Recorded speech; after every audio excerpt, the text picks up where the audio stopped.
Hey guys, welcome back to the channel. This is a story about what if Naruto gets banished in Teen Titans. Before I start, please support for more amazing content and do consider subscribing to my channel and share this video with your friends. This is written by neoneoist, link in description and support writer. Let's start the video. Chapter 1. Fallen Princess meets the Demon Thief. The day was not a good day for Blackfire. Right now she was on a Centaurian spacecraft being taken to prison after she failed to frame her little sister for her own crime. She had orange skin, long black hair and purple eyes. She was wearing a black and silver outfit consisting of a short hemline top, a short skirt, long wristbands, and thigh-high boots. She also was wearing large indestructible cuffs on her hands so she couldn't escape. "I'll get you for this, Starfire," Blackfire thought with a scowl on her face. "Just wait till next time, you'll be at my feet." It was then she heard a noise and noticed she wasn't alone. On the other side of the cell was a young man that looked to be a few years older than her. He had long blonde spiky hair that was in a ponytail that reached his waist, 3 whisker marks on both cheeks, and 1 azure blue eye and 1 crimson eye, but both had a slit pupils.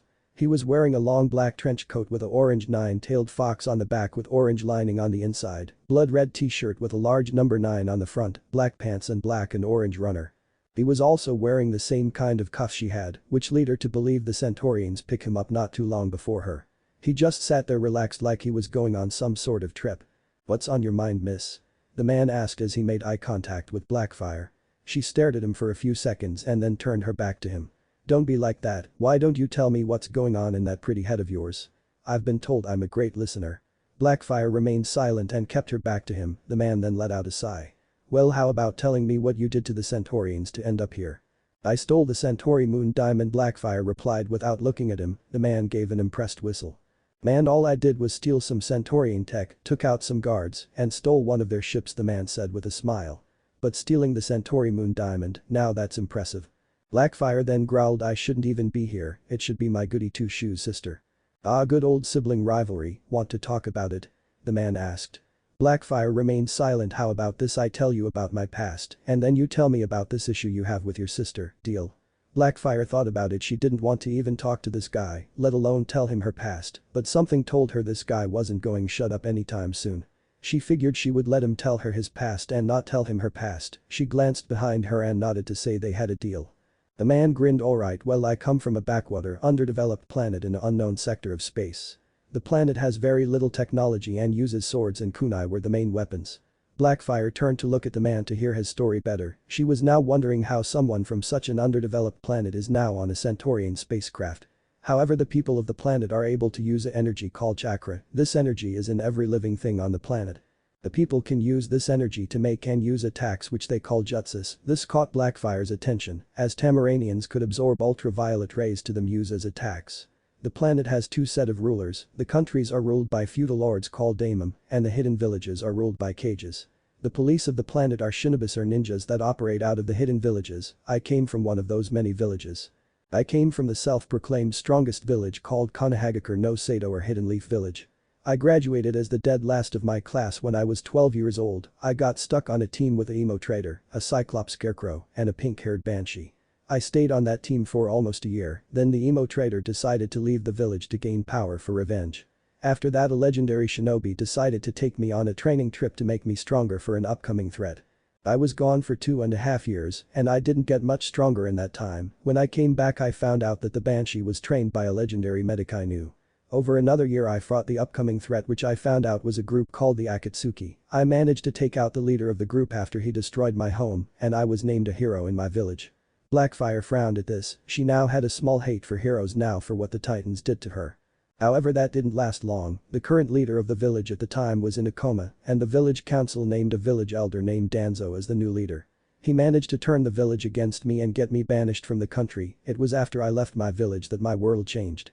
Turns out some slave dealer landed on the planet to hide from someone that was chasing him. He spotted me and took me out with some sort of gas and kidnapped me. When I awoke, I was locked up in a room with a bunch of different aliens. At first I was freaked out and didn't know what to do. Lucky for me, there was one called a Tamaranian in there. After she kissed me, we were able to communicate.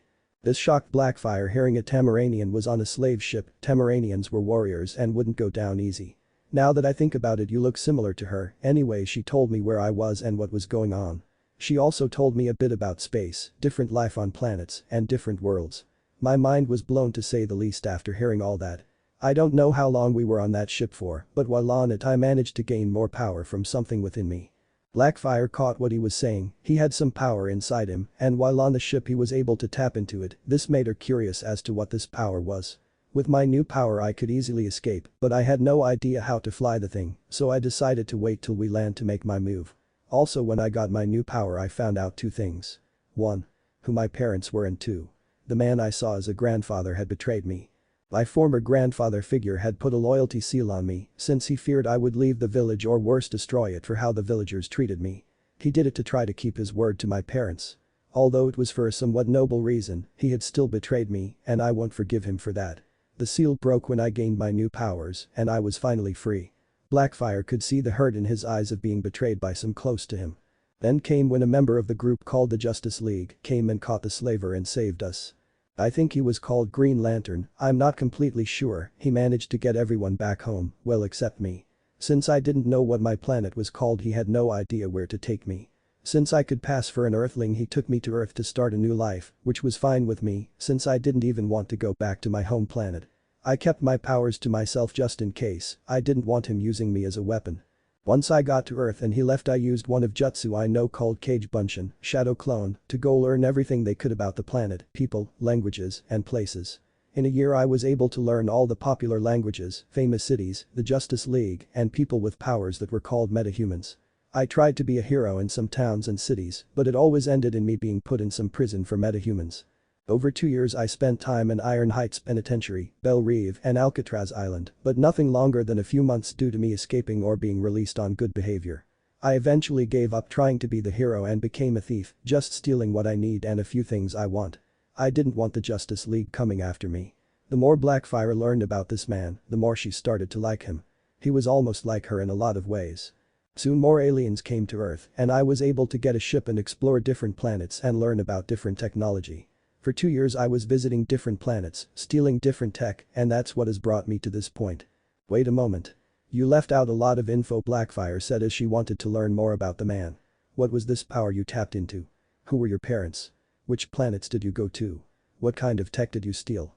Did you ever find your home planet traveling? The man wagged his finger in front of Blackfire. No, I'm only tell you that the man said with a smirk. I haven't heard about your issue with your sister yet, tell me your story and I might go into more details about mine. Blackfire frowned at this, she wasn't planning on telling him anything, but now if she wanted more info on him, then she had to tell him about her. Alright fine, I'll tell you about the issues between me and my sister, but you better answer some of my questions, got it? The man nodded in agreement. Me and my sister are the princesses of Tamarin, however my sister was loved by, not just our parents, but also the people of Tamarin. On the day of my birth the Citadel Empire attacked and destroyed the western Tamaranian city of Kaiser and killed 3,000 citizens in my name. Because of that the people Tamarin see me as a bad omen and everyone shows their love to Coriander, or as she is known on Earth, Starfire. Not only that but it was our younger brother Ryander who became next in line to take the throne, when he disappeared it then became Starfire. She got everything and I had to work for everything I have, she took what should be mine. So I stole the Centauri Moon Diamond and tried to frame my sister for it and that's how I ended up here. There, are you happy now? Yes, very happy, it's nice to know I'm not the only person to have their inheritance stolen from them, the man replied with a smile. Blackfire looked at him confused, you see it turned out my father was the 4th leader of my village. My former grandfather figure, the 3rd leader of the village, knew this and never told me. Not only that he had me live in this crappy apartment and beg or dig in trash to find food. When I could have lived in my family's compound and had enough money to buy any and all the food I want. Before I was banished I never knew, let alone saw any of my inheritance. Blackfire looked at the man in shock, this man knew what it was like to have your birthright taken from you. Now since you told me able you sister issue I'll answer 3 questions, but I will not answer anything concerning my powers or abilities, I need to keep some secrets. Blackfire scowled at him, his powers were one of the things she wanted to know about. She then had an idea, if she could find his home planet them, maybe she could gain some of the same powers. Alright, did you ever find your home planet? Technically no, I haven't found it, the man said, look up to the ceiling. But I can sense the chakra coming from the planet, if I had a ship I could fly there by following it. Blackfire nodded, it was something, but she need him to get to his homeworld. Would it be possible to use the energy from your homeworld and use those jutsus as you called them? The man smirked, he knew what she was getting at and going with this. The people on my homeworld are born with what we call chakra coils, they act as a storage unit for chakra and can grow as people train and get older. As far I know there is no one outside my homeworld that can use chakra. What about through surgery or something? Blackfire asked in almost a desperate tone. It might be possible, but it would require someone with medical knowledge from my homeworld and way more advanced technology than my homeworld has. This caused Blackfire to smirk. You said you stole tech from different worlds and you knew a legendary medic from your homeworld. You think you could talk to that person, see if it's possible to give me these chakra coils? The man smirked back at her. That is your fourth question, Haim. Blackfire gave a confused and annoyed look. On my home planet Haim means princess. She then nodded but still looked annoyed. I'll answer 3 more questions if you answer mine. Blackfire frowned but nodded in agreement. I have been traveling for a while now and I find your thirst for revenge on your sister interesting. My question is that if I see if it possible to give chakra coils, will you let me help you get revenge on your sister? Why would you want to help me? Asked a shocked Blackfire. What do you get by helping me? You would get more by stopping me. Your revenge reminds me of the emo trader's revenge against his older brother, the man said with a smile. He wanted to kill his older brother because he killed his family and clan. You want to get back at your sister for taking everything that should have went to you. I want to help because I know what it felt like to have your birthright taken away from you. I might not ever get back mine, but I will help you get your. Blackfire looked at him in awe. This man wanted to help her, not for something in return, but because he knew what it felt like to have your birthright taken from you. I'll ask again, will you let me help you get your revenge? Blackfire broke out of her trance and put on impassive face. Well, if you want to help me that bad, I see no reason to stop you, she said as she looked away from him. The man gave her a foxy grin. Well, Blackfire may not have shown it, but she was glad to have someone who understood her and wanted to help. Thank you, he replied, still grinning. Now to answer your fourth question, the medic I knew would not help. She is strongly against experimenting on people. It goes against her moral code, but I know someone else who might be able to help if he is still alive. When will you tell me about your powers? Now that you are going to help me, I think I have a right to know, Blackfire said with a smile. When I feel I can trust you, he replied with a smirk. Until then I will only tell you things on a need-to-know basis. You have one more question. Blackfire frowned, which then became a smirk. What is the name of my new partner? He then smirked. Well, I go by 4 different names. I go by Kyuubi, Kitsune, Mr. 9, but mostly I'm known as Naruto Uzumaki. I'm Commander, but most people call me Blackfire, she replied with a small smile. So any plans on escaping? My plan is already in motion, Naruto replied, which got a confused look from Blackfire. She was about to ask what he meant when the door to the cell opened. In the doorway stood another Naruto. Before they caught me, I had made a cage bunshin, shadow clone, and have it look like one of the guards. Now we can leave. You mean you could have escaped whenever you wanted? Shouted an angry and surprised Blackfire. Yes, but since they put you in the same cell as me, I wanted to see what you were like, replied Naruto. Blackfire was glaring at Naruto. Relax, alright, all we have to do knock out the rest of the crew and take the ship. With this we will able to find my homeworld and you'll be one step closer to you getting your revenge. I guess, Blackfire pouted as she followed Naruto out the cell to take over the ship. The FPN TPT. It had been 2 years since Naruto and Blackfire stole the Centaurian ship and started their partnership. A lot of things happened in those 2 years. After they took the ship, they started to look for Naruto's homeworld. When they found it, they started looking for the man that could possibly help them. It took a few days, but they were able to locate him. Needless to say, Naruto surprised that the man hadn't been caught or killed. But then again, he was as, if not more, slippy than his late teacher Orochimaru. It was Kabuto Yakushi. It was shock for both of them. One disappeared into thin air and the other was more snake than man now.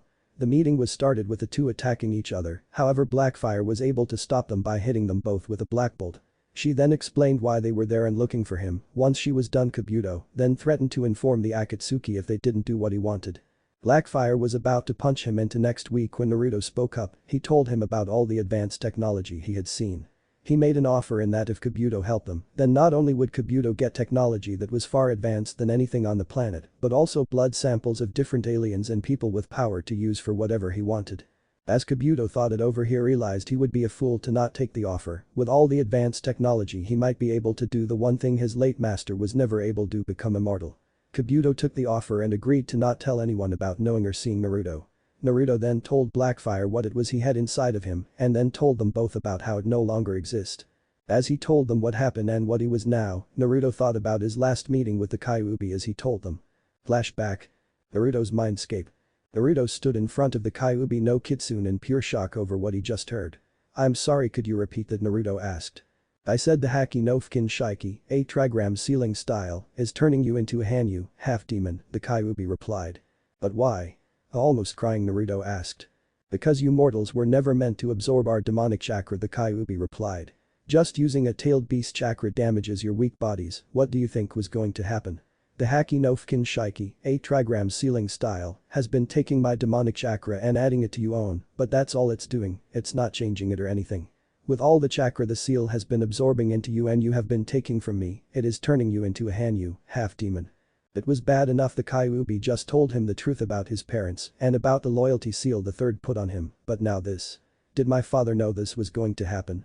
Unlikely, the Kyuubi replied with a snort. The Kyuubi looked down the broken young man and sighed.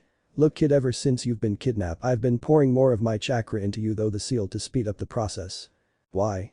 Shouted a hysterical Naruto. Because I decided to make you my heir, the Kyuubi replied. The seal is slowly killing me, and if I have to die then it's going to be on my terms.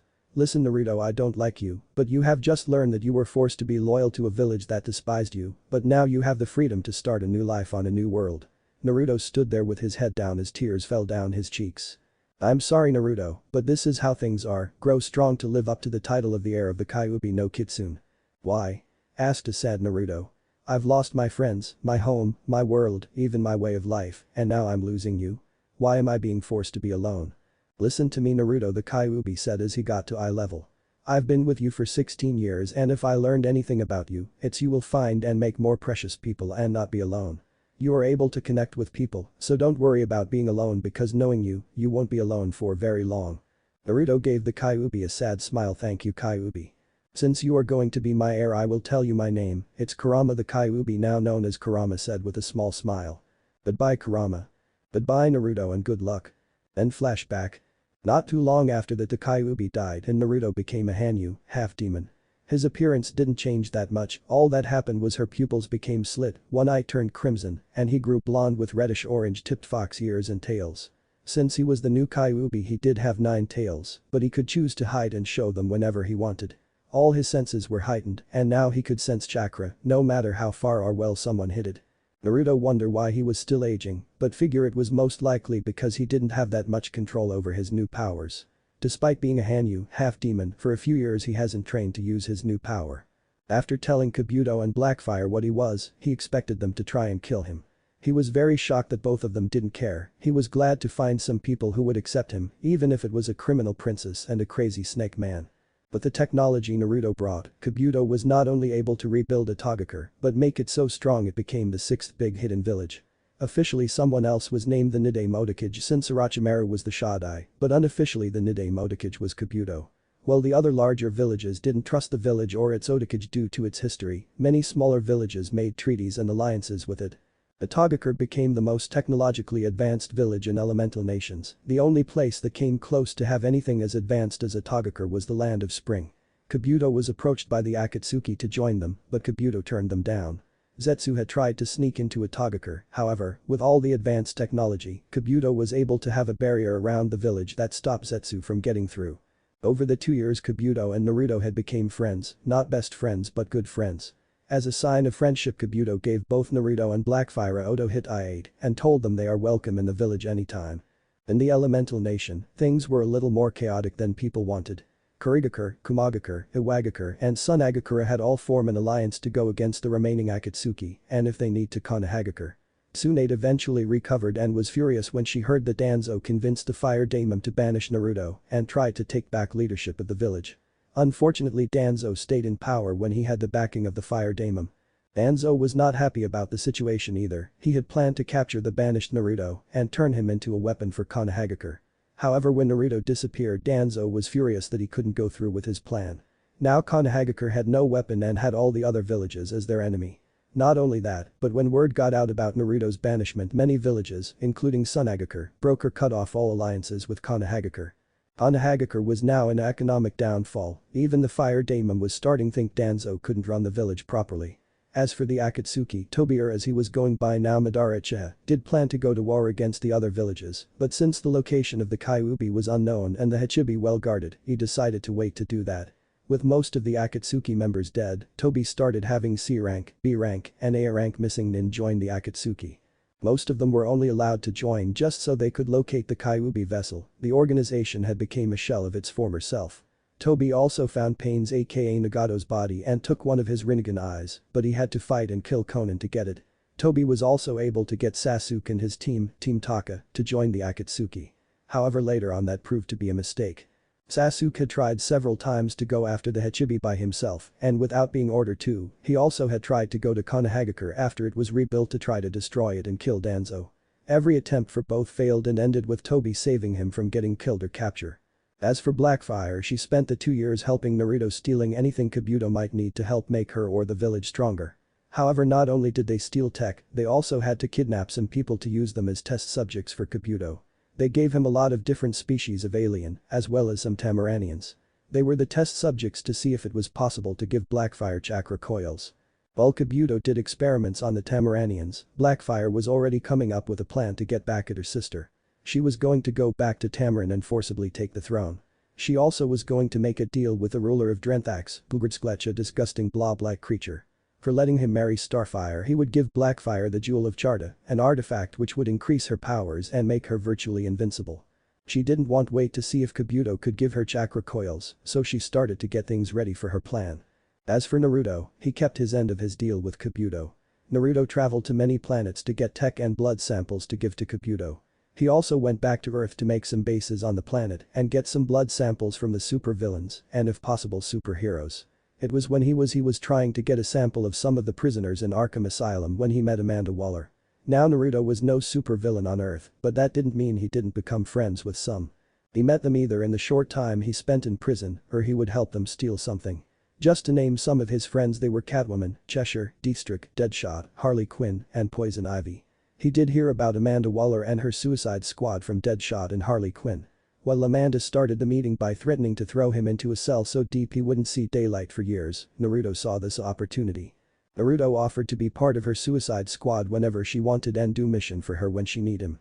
In return, all he asked for was blood samples of certain villains and any heroes they would give him. Amanda was interested in the offer. She did keep an eye on him ever since he appeared out of nowhere all those years ago. She thought he was going to be another hero running around to deal with, then he turned into a thief. This proved her point that the heroes could turn bad at any moment. Now she had this thief that was willing to not only do the job she would send the Suicide Squad on, but also be a part of the group. The problem was why he wanted blood samples. She knew it wasn't to be a trophy or drink, he needed it for something important. The two discussed the offer more and came to a deal. Naruto would do solo mission for Amanda and be part of the Suicide Squad when she need him, plus give her a sample of his blood, and Naruto would get the samples he wanted, with the possibility of getting a hero's blood sample if he completed mission by a certain time. Also during this time he tried to learn and master his new demonic powers. He had a wind and fire affinity, whereas before he just had wind. He could also use demonic and kitsune-style jutsus. Kurama only told him 3 of each and told him to try to make his own. He could also become a mini golden Kyuubi, but he goes into a berserker state. Kabuto also gave him some fire and wind jutsus to learn. Kabuto was also able to give him one more thing, 3 new powers. Thanks to Killer Frost blood and Naruto being a Hanyu, half-demon, Kabuto was able to extract the part of Killer Frost DNA helix that had her ice powers can transfer it to Naruto. Kabuto was also able to do this to 2 more blood samples. One being Poison Ivy's blood, and this made Naruto able to control plants when he put his chakra into them. The last power came from a man named Warp. From him Naruto was able to open portals between any 2 locations that he chooses and travel through them and bring others through it as well. This the Warp from the comics, not the show. Naruto met Warp when he was on a mission for Amanda. Naruto helped him out after seeing what powers he had. After Warp got what he wanted, he was more than happy to give Naruto a sample of his blood, despite him not knowing why Naruto wanted it. The FPN TBT. Naruto was sitting at a desk in a room of the Tamarin Palace, talking to Kabuto through visual communication device. Blackfire had been the grand ruler of Tamarin for a month now and was starting her plan. Naruto's appearance had not changed much in the 2 years. He did replace his blood red t-shirt with a blood red hoodie that still had a large number 9 on the front and a fox head design on the hood. He also now wore a golden porcelain fox mask whenever he goes on a mission. The plan was all set. They had a fleet of Drenthax ships being piloted by robots to make it look like the planet had been conquered, and Starfire was on her way to be betrothed to ensure a truce between Tamarin and Drenthax IV. By the way, I finally found a way to give Tamaranians chakra coils, Kabuto said over the communication device. That's good, but I don't even know if she wants them anymore, replied Naruto. Since now she is getting the Jewel of Charta and marrying her sister to a huge blob, she won't need the power anymore. Well, if still wants them I can now give them to her, so how do you think her plan will go? I'm honestly not sure, I've never tried to get any info on the Titans while on Earth. I promised Blackfire I wouldn't interfere with her plan and I never break a promise. Kabuto finished with an amused smirk. Naruto glared at Kabuto. No, I was going to say I want to see if it will work. Kabuto gave him a light chuckle. I can't believe how much you changed in these 7 years. If your old friends could see you now, they wouldn't recognize you. Naruto then frowned as he looked to the ground. Don't mention them to me, they stopped being my friends when they didn't help stop my banishment. Naruto then felt 2 arms wrap around his neck, he looked back to see Blackfire with a small smile. It's a good thing too or else I would have never met my demon fox here, Blackfire said with a smirk. Over the 2 years Naruto and Blackfire got to know more about each and became close friends, they would casually flirt with each other, but it was more of a game for them. Naruto gave her a small smile, while Kabuto gave them a devilish smirk. Looks like you two are busy, I'll just leave you two lovebirds alone, Kabuto said as he shut off the communication device. Both glared at Kabuto before he shut off the device. Well, they did flirt with each other, they were nothing more than friends. Naruto sighed as he freed himself from Blackfire's embrace. He was right about one thing, should you be preparing for when your sister gets here, it should be soon. Blackfire playfully pouted at Naruto before putting on a smile. Yes, you're right, just remember you promised not to interfere. I know, Naruto said as he rolled his eyes. I'll only step in if it's an emergency, now your guest should be arriving soon and you need to be there to greet her. Heim. Blackfire playfully smacked him on the arm. That's queen to you, Foxy, Blackfire said jokingly before she left the room. TFPN TBT. It was the day Starfire was supposed to marry Glugurskletch and things didn't go according to plan. Cyborg and Beast Boy found out that the Drenthax fleet was not piloted by alien crews but by robots. Raven found out about the deal between Blackfire and Glugurskletch and Robin was doing whatever he could stop the wedding. Even when Blackfire had locked them up they managed to escape and warn Starfire about her sister's plan. This led to Starfire challenging Blackfire for the crown. While Blackfire had the advantage by using the Jewel of Charta, it was Starfire's love for her friends and people that gave her the strength to defeat Blackfire. Naruto stood on the ceiling as he watched a fight between the two sisters. He just saw Starfire not only defeat Blackfire, but also destroy the Jewel of Charta. The challenge is complete, Tamarin has a new Grand Ruler, Starfire said as she stood over Blackfire. And henceforth, my sister Blackfire shall be banished from Tamarin.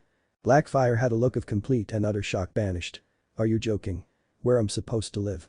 Glugurskletch then made some gurgling and belching noises. You wish. I won't forget this, sister dear. Some Tamaranian guards were about to apprehend Blackfire when Naruto jumped from the ceiling and landed beside Blackfire. Using the ice abilities he gained from Killer Frost DNA, he made a small ice wall around him and Blackfire as a warning. Looks like we overstayed our welcome, Heim, Naruto said as he was now wearing his hood and mask to hide his identity. I suggest that we retreat for now, you can try again another time, Heim. Blackfire scowled as she looked around but nodded. As much as I hate to admit it, you're right, let's go. Naruto nodded and using Warp's power opened a portal beside them. Until next time, dear sister. With that, both Blackfire and Naruto went through the portal and left Tamarin.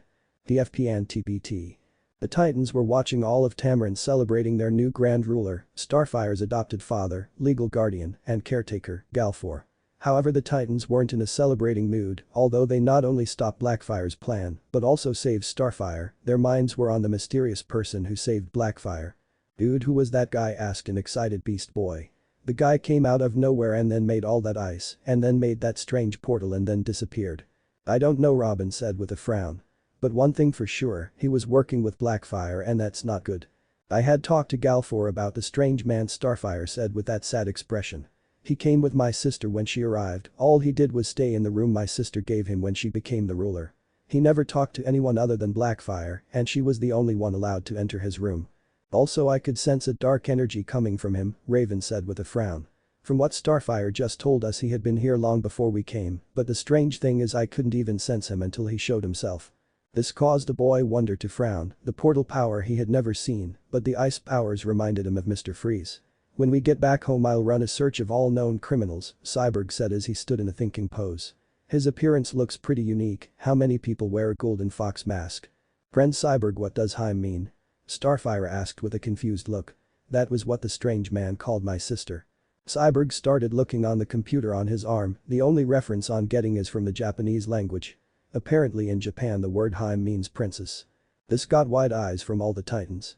So that could mean his is of Japanese descent, Robin said with a frown as he took the thinking pose. We'll deal with him and Blackfire later, for now let's go home. This got a nodded from the others and they headed for the T-ship. The FP and TPT. Meanwhile, as the Titan watched the celebration, Blackfire was destroying a training ground in Atogakure.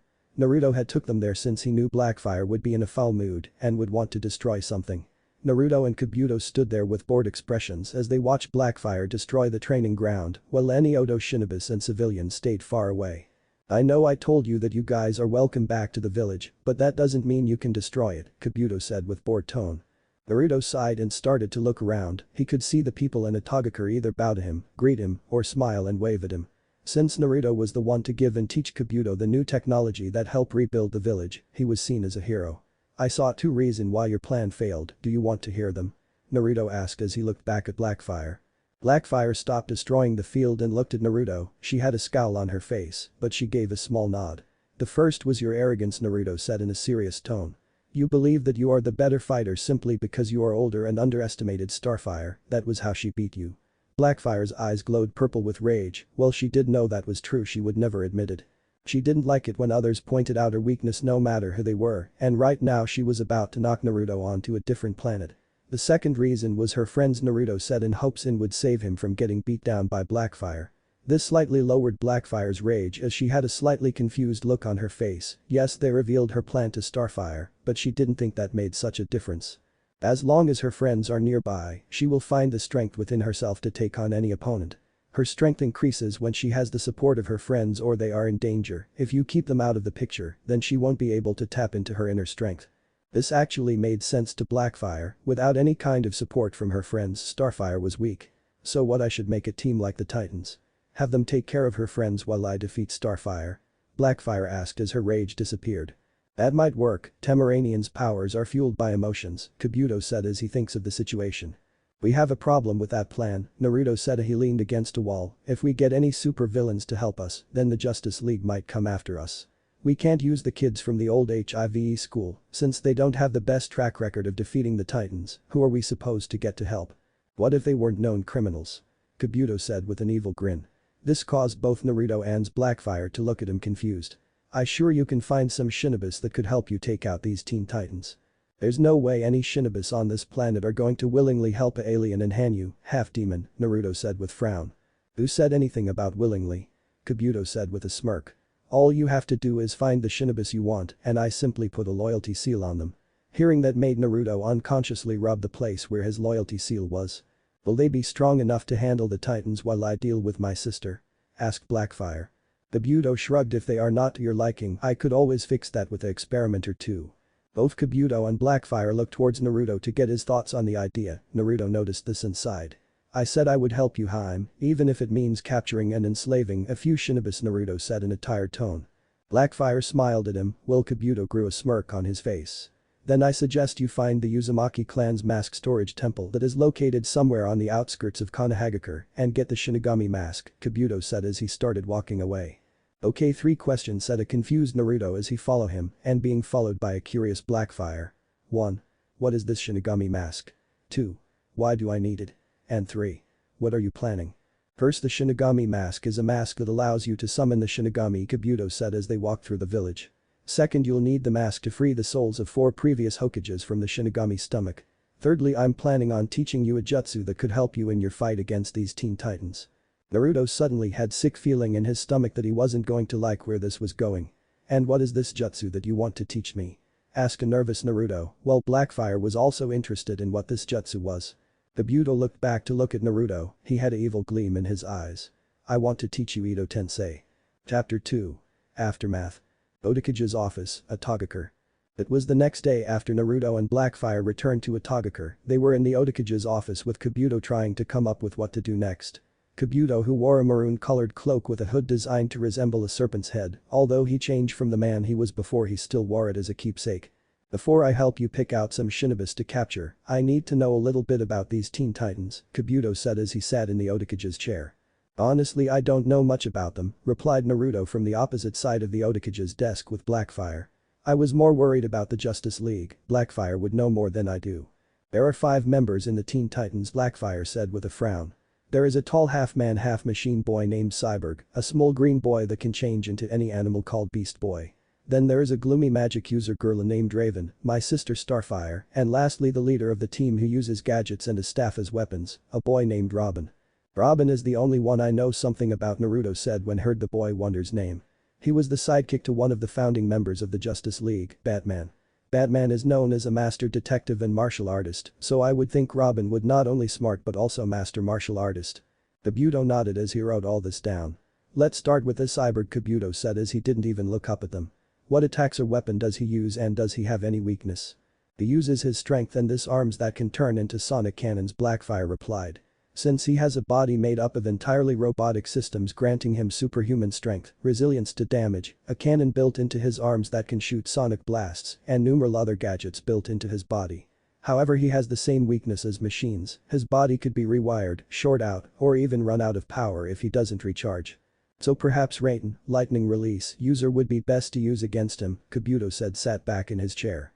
Someone to overload his circuits or at least damage the wiring inside his armor. Wouldn't it be better to use a Doton, earth release user?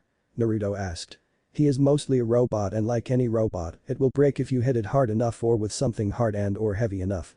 Maybe even an Akimichi since they have their expansion jutsus. Kabuto then put a smirk on his face, planning on recruiting some of your old friends, Naruto. Naruto then glared at Kabuto. No, I'm just giving my thoughts. I don't know many Doton, earth release users, and the Akinichis have the strength that could destroy Cyborg's robotics. You might be right, Kabuto said as he thought about what Naruto's thoughts. It might be better to go with someone that could destroy him rather than just turn him off.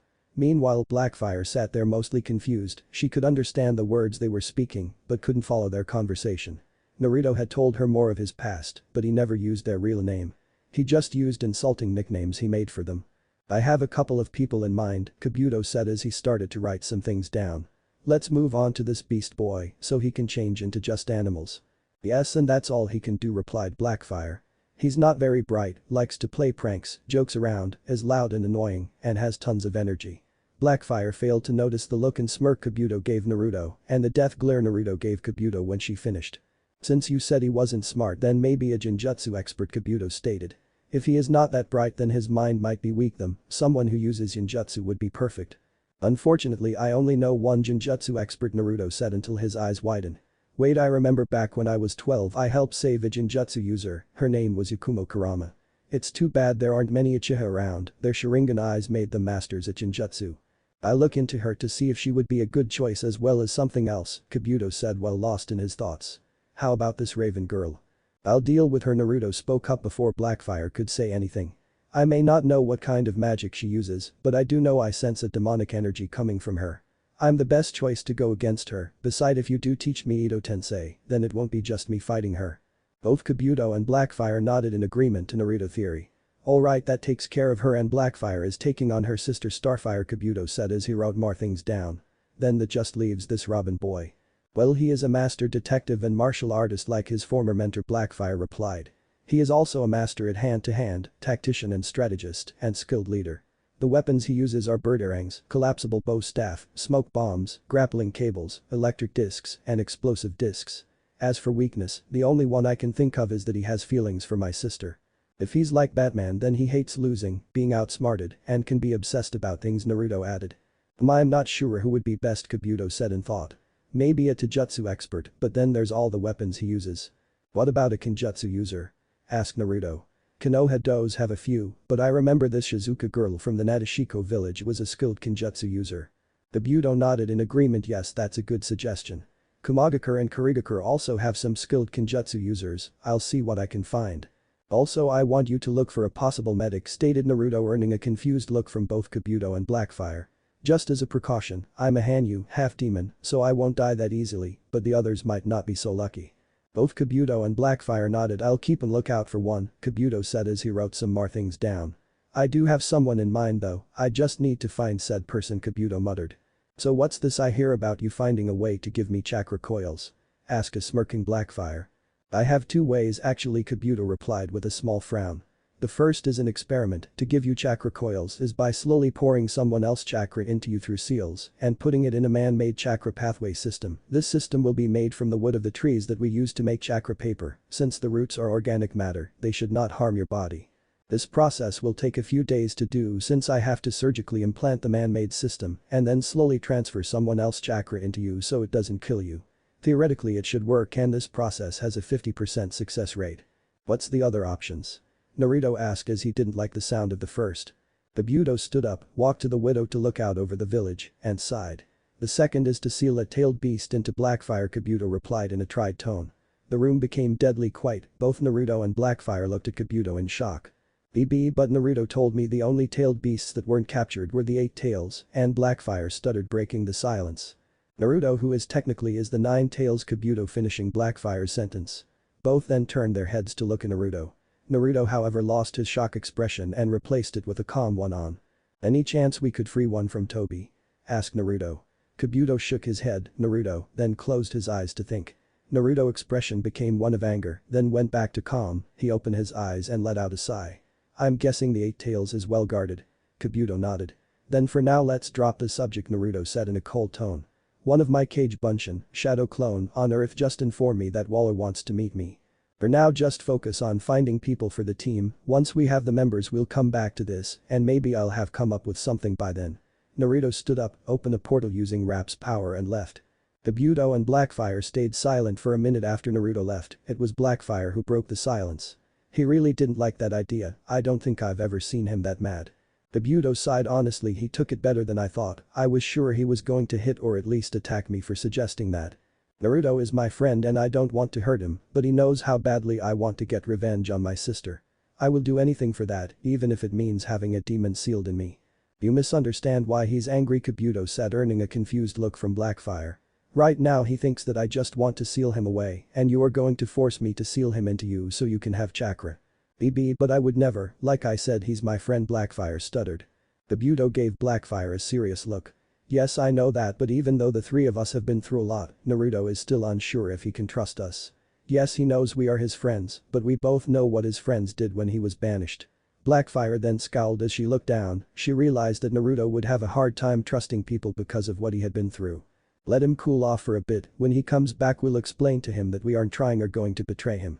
Blackfire nodded. Alright, now I got some files of some shinobis that you might like for your team, Kabuto said as he pulled some files from the desk drawer. What do you mean my team? Blackfire asked with a raised eyebrow. Well you are the one who wants to go after a member of the Titans, plus Naruto and the other are only there to help you, Kabuto said with a smirk. Naruto wanted you to be the leader since you are picking the other members, he also said it was too much responsibility to be leader. Then I'll just have to thank my demon fox when he returns, Blackfire said with a smirk of her own. The 2 of them started to look over the few files Kabuto had to try to find potential team members. Titan Tower. Meanwhile it was a normal day for the Titans.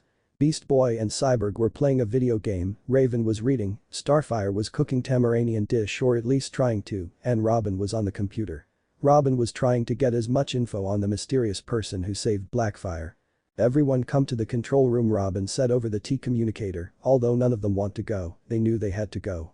When they got to the control room they saw Robin staring a large monitor with a picture of the mysterious person who saved Blackfire. I searched local, federal, and police Interpol to see if I could find this guy, Robin stated, not even looking away from the screen. But there were no record of anyone fitting his description, so I called some old friends and asked for a favor to see if they were able to check the Justice League's files to try to find a match. Dude. That awesome, who was it you called? Asked an excited Beast Boy. It doesn't matter, Robin replied with a frown. The important part is there was a match on their system and they sent me the files. Apparently he goes by Golden Fox, he's a thief and good one too. He never has been caught, he very rarely kills and seems to be some sort of metahuman. He can make fire, wind and ice, can walk on walls and ceilings, make copies of himself that turn into smoke when they are hit and is known for using a kunai. Worst of all, he is known to work with some major villains, some of them being Catwoman, Lex Luthor, Harley Quinn, Ra's al Ghul, the Penguin, and Poison Ivy.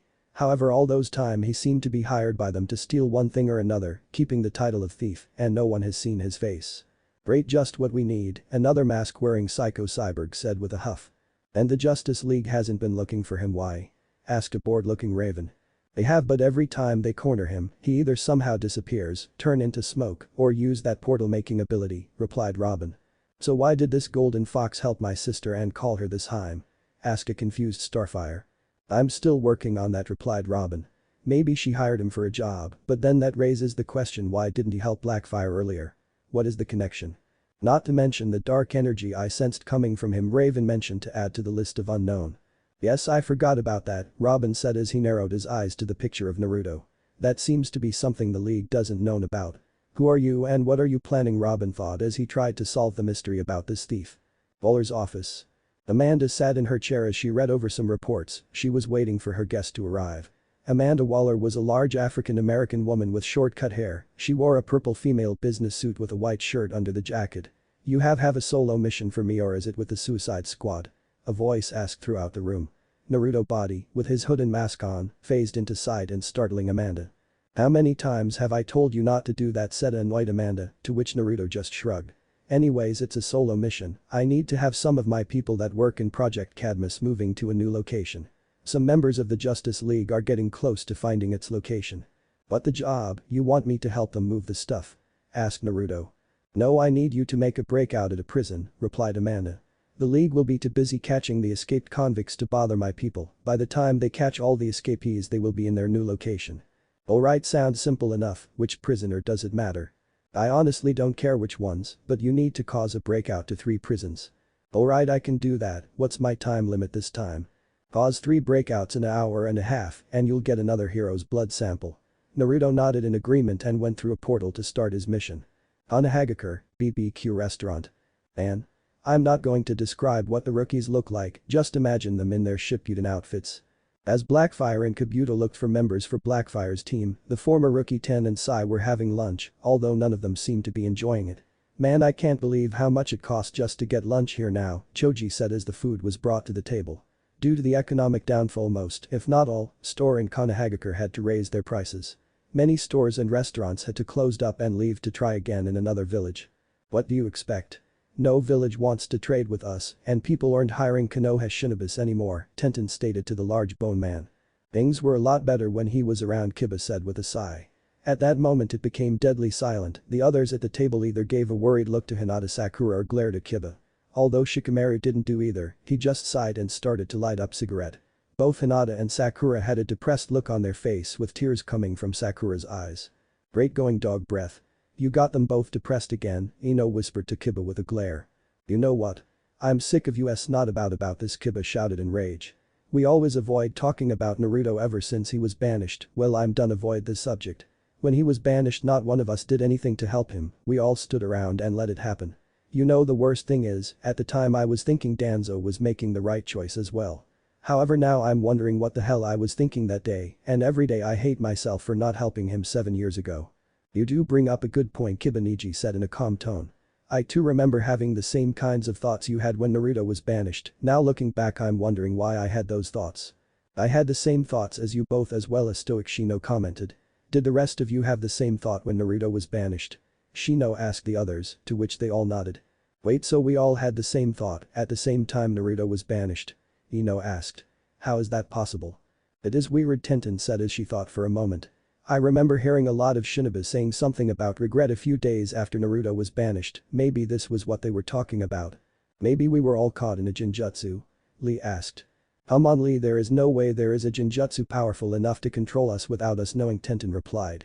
However, none of them noticed Sai put on a frown and slightly lower his head in shame. What do you think, Shikamaru? Ino deciding to ask her teammate. All eyes were on Shikamaru, he however just closed his eyes and started to think.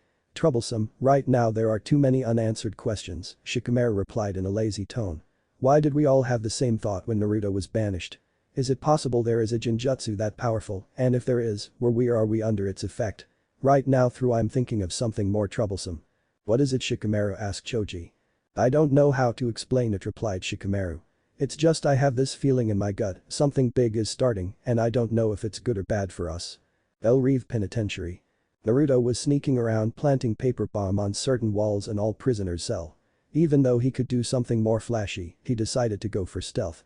He was hitting his other homes away from home as well. Iron Heights Penitentiary and Alcatraz Island with cage buncheons, shadow clones. Ah. Being here sure brings back memories, Naruto thought as placed another paper bomb. Although L was on the other side of these doors last time I was here, still it's nice to be back. Naruto had placed the last one and started to leave to get the best viewpoint to watch everything go down. Once Naruto got out and found a good viewpoint, he just had to wait for his clones to finish now to start the show. Maybe I overreacted earlier, Naruto thought as he remembered the meeting with Kabuto and Blackfire. They are my friends and wouldn't betray me like Konoha, right? I mean, in the past Kabuto did, but over these last 2 years we have become good friends. I've also learned a lot about Blackfire, and they both became precious people to me. Naruto then shook his head of those thoughts. No. They are my allies, at most just friends. I won't go back to thinking like the old me. Naruto Uzumaki died when Kurama died. I'm now Naruto Golden Fox no Kitsune, heir to the Kyuubi no Kitsune. Naruto the gained a depressed look on his face under his mask. Still, I should apologize when I get back. I need Kabuto's help, and I'm not going to stop helping Blackfire either. Naruto then got the memories from some of his clones, informing him they were done at the other places. Alright, everything is set, time to start the fireworks. Naruto then made the ram hand signal to activate all the paper bomb. After a few seconds all the 3 prisons had their alarms going off. Many prisoners had started to leave now. Some of the metahuman prisoners stayed to attack some of the guards, since they could use their powers again. Naruto had made sure only the small-time or weaker metahuman could use their powers. He didn't want any of the major villains get out and killing all the guards. Well, my work is done, Naruto said as he watched the chaos.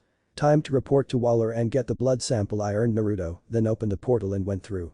Onahagakure Hospital, Tsunade's office. While the former rookies had lunch, Tsunade was going over medical records and drinking sake while doing them. Tsunade and Shizune wanted to leave Konohagakure after Naruto was banished, and Tsunade couldn't get back the title of Hokage. However, Danzo threatened to declare them missing if they left, and they weren't too sure if any village would accept them. Tsunade finished reading the report and let out a sigh. Naruto, wherever you are, I hope are okay, Tsunade thought as she remembered her meeting with Fukasaku a few months after Naruto's banishment. Flashback. Tsunade had not only just got out her coma and heard about the banishment of Naruto, but now she lost the title of Hokage and couldn't leave the village without being declared as missing nin. Danzo did give her control of the hospital and make her head director, but that was nothing compared to what she lost. She was in one of the Senju compound personal training ground, destroying anything she could. Then a puff of smoke appeared in front of her. Lord Fukasaku. What are you doing here? Asked a very surprised Tsunade. Tsunade girl, it good to see you up and about, Fukasaku said happily. When Kitsayu told me you were out of your coma I came straight here. I have something extremely important to show you. What is it? Asked a worried Tsunade. Fukasaku then summoned the toad summoning scroll, opened it up, and showed her the names.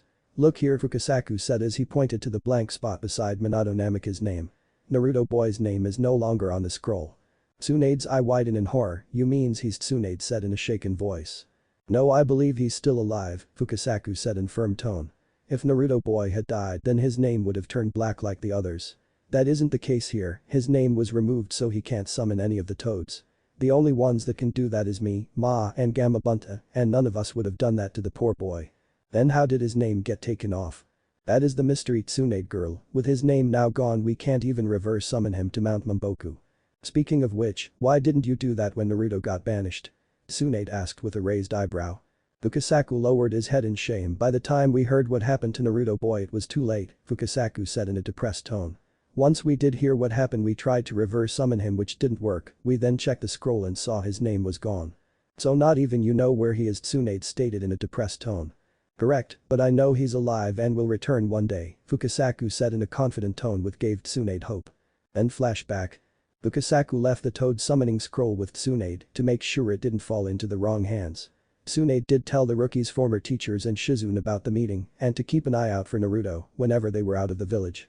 Naruto, wherever, please come back home, she thought as she looked out the window. We need you back, all your friends miss you.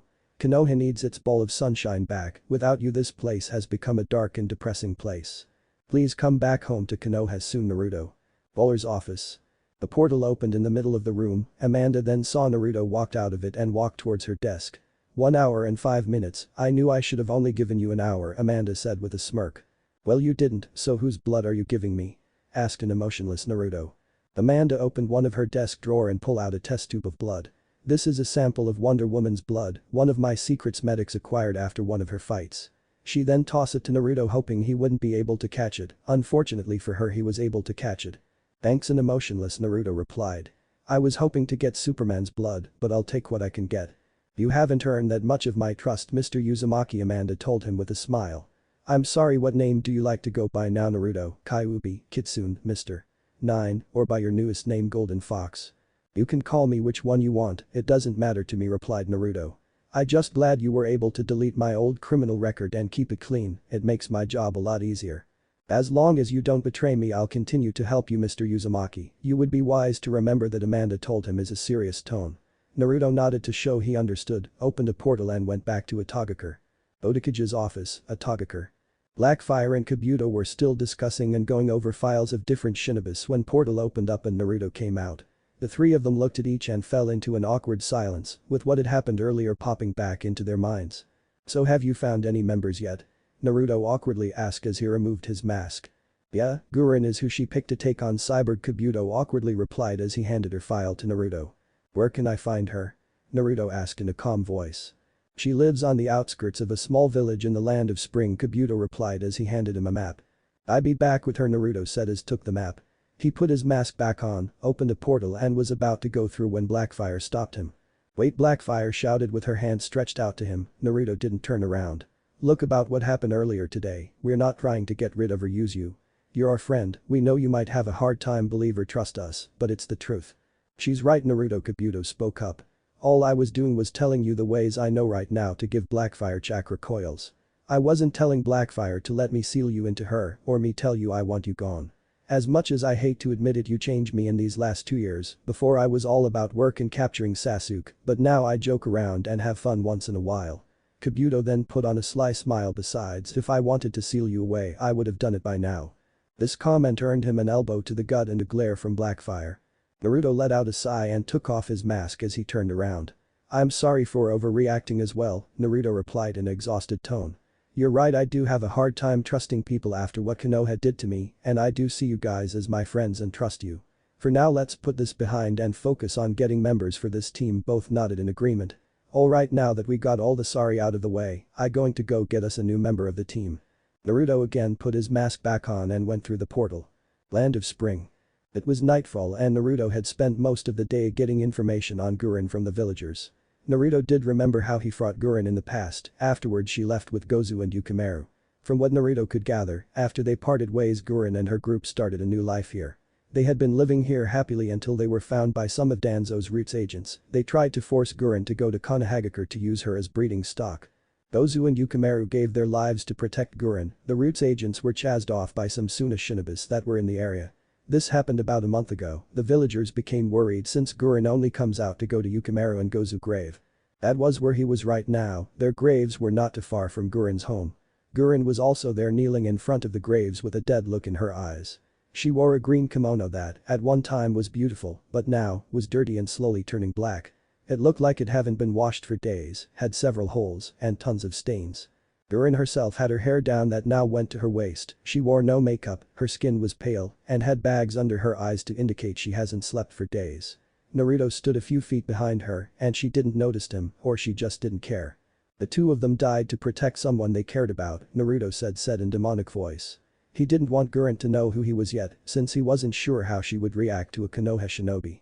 Danzo will not be happy till he is ruling the entire elemental nations. He will get rid of anyone he thinks that will stand in his way, that's why he must die. If you're here to kill me then just do it so I can join them, Guren said in an empty voice.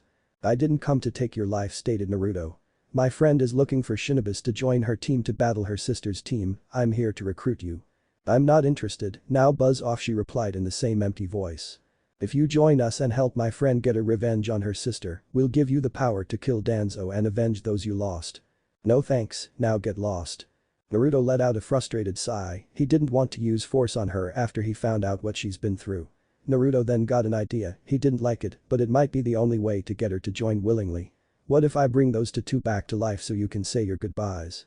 Naruto instantly found a kunai against his neck and Guren looking at him with rageful eyes. I don't know what kind of sick joke you're playing, but I'm not laughing, Guren in a rage-filled tone. You got 10 seconds to give me one reason not to cut your head off. I'm not joking, Naruto replied in a calm tone. Soon I will be to start my training on a jutsu that can bring them back. What is this jutsu called then, Guren asked with a raised eyebrow. Naruto took a deep breath to preparing himself for whatever was going to come next. It's called Ito Tensei. Naruto found himself on the ground after saying those two words. Guren had punched him so hard he flew back a feet and the top left mask was broken, exposing his crimson eye. You want to use that jutsu to bring them back to life, Guren shouted, and saying that jutsu with venom. Even if I wanted you to, how are you going to learn that jutsu? The only person to ever use that jutsu is dead. No, someone else learned it as well, and he is the one who is going to teach me, Naruto said as he picked himself up off the ground. And who is this other person? Gurren asked with angry and slightly sarcastic voice. Naruto took another breath knowing she might hit him again. It's Kabuto Yakushi. Gurren's expression became that of pure fury. So you're one of Orochimaru's die-hard followers like that Four Eyes Kabuto, Gurren said with venom in her voice. No, I'm not, Naruto in a calm tone. Kabuto isn't one either anymore, he had changed a lot since you last saw him.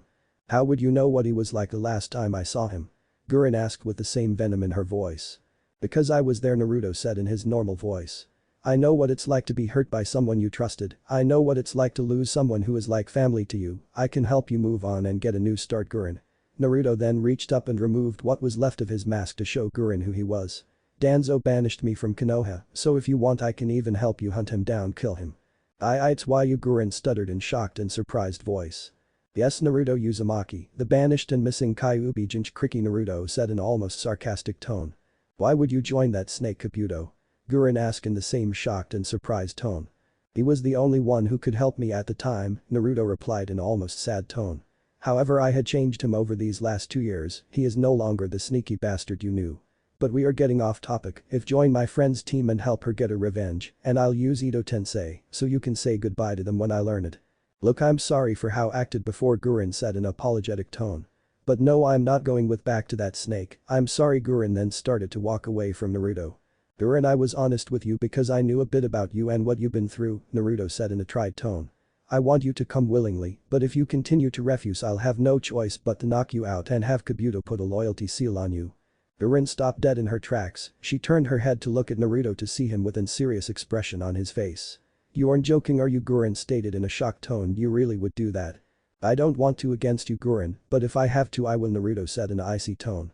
Naruto then flared his demonic chakra, which caused Gurren to collapse to her knees and gasp for air. Naruto then pulled back all his chakra and keeled down to meet Gurren at eye level. I don't just want to help my friend find members for her team, I also want to help you get back on your feet, Naruto told her in a calm voice. Why do you want to help me? Asked a scared and sad Gurren. Because I know what you're going through, he replied. I didn't have someone to help right off the bat, so if I can I'll try anyone that is going through the same thing I went through. Gurren then grabbed onto him, started crying into chest, all the emotion she was bottling up all came out at that moment. Naruto did the only thing he could do, he held onto her until she was finished. The Togakure Gate.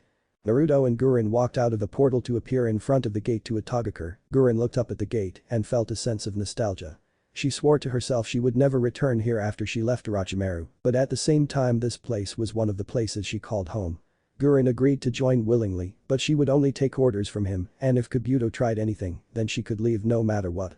Naruto told her a bit about his travels, and honestly it piqued her interest. She also wanted to get closure and say goodbye to Gozu and Yukimaru. However, she wanted Naruto to perform the Ito Tensei, since she didn't trust Kabuto not to sacrifice her. Before we go and I have to do one thing first, Naruto said as he looked at Gurren. Naruto then put one of his hand on Gurren's shoulder, earning a confused look from Gurren. Red chakra started to cover his hand and Gurren's entire body. Gurren was worried and wondering what was going on until she started to these white blobs come her body. Once they were all off her body, Naruto quickly cut to pieces with his kunai. Naruto then pulled all the red chakra back into his hand. Those were Zetsu spores, Naruto answered Gurren's unasked question. The Akatsuki uses them to spy on people and location, the barrier around the village wouldn't have let you in with those on you. Naruto walked a few steps in front of Gurren and stretched both his arms to the sky in a welcoming gesture, welcome to both the Togakure and the team Gurren. Chapter 3. The Banished Thief and the Mercenary Daughter. A month had passed since Gurren had returned to Togakure and joined Blackfire's yet-to-be-named team, and she was no more an empty shell of her former self. Thanks to Naruto being her support and shoulder to cry on, she got herself back into fighting shape and was stronger than ever. Her meeting with Kabuto went better than Naruto expected. Gurren threw some insults at Kabuto, and Kabuto tried to lighten the mood by making some jokes with his twisted sense of humor, which resulted in him getting an elbow to the gut by Blackfire and Naruto. Over the month Naruto managed to learn Ito Tensei, but it wasn't at the level Kabuto wanted to be yet. It was good enough to summon Yukimaru and Gozu for Gurren. Gurren got to see them and apologized to them for not saving or protecting them.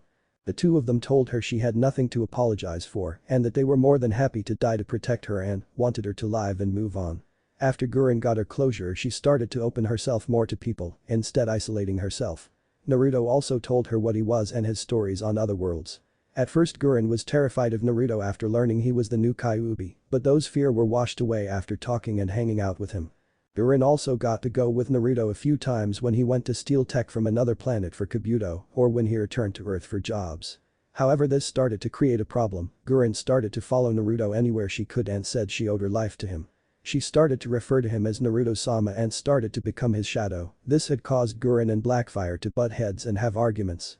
Naruto was the one who tried to stop these, while Kabuto snickered a safe distance away. Blackfire on the other hand was learning different Taijutsu styles, since they were currently staying away from the gaining chakra issue. She was also looking through files of different shinobis and learning more about the history chakra and the hand seals. This made it so she couldn't go with Naruto as much to steal tech, which Gurren was more than happy to help with. This caused fights between the two, both verbal and physical. Blackfire never helped Naruto with mission for Amanda Waller since she didn't trust the women but would help him with stealing teak or anything else.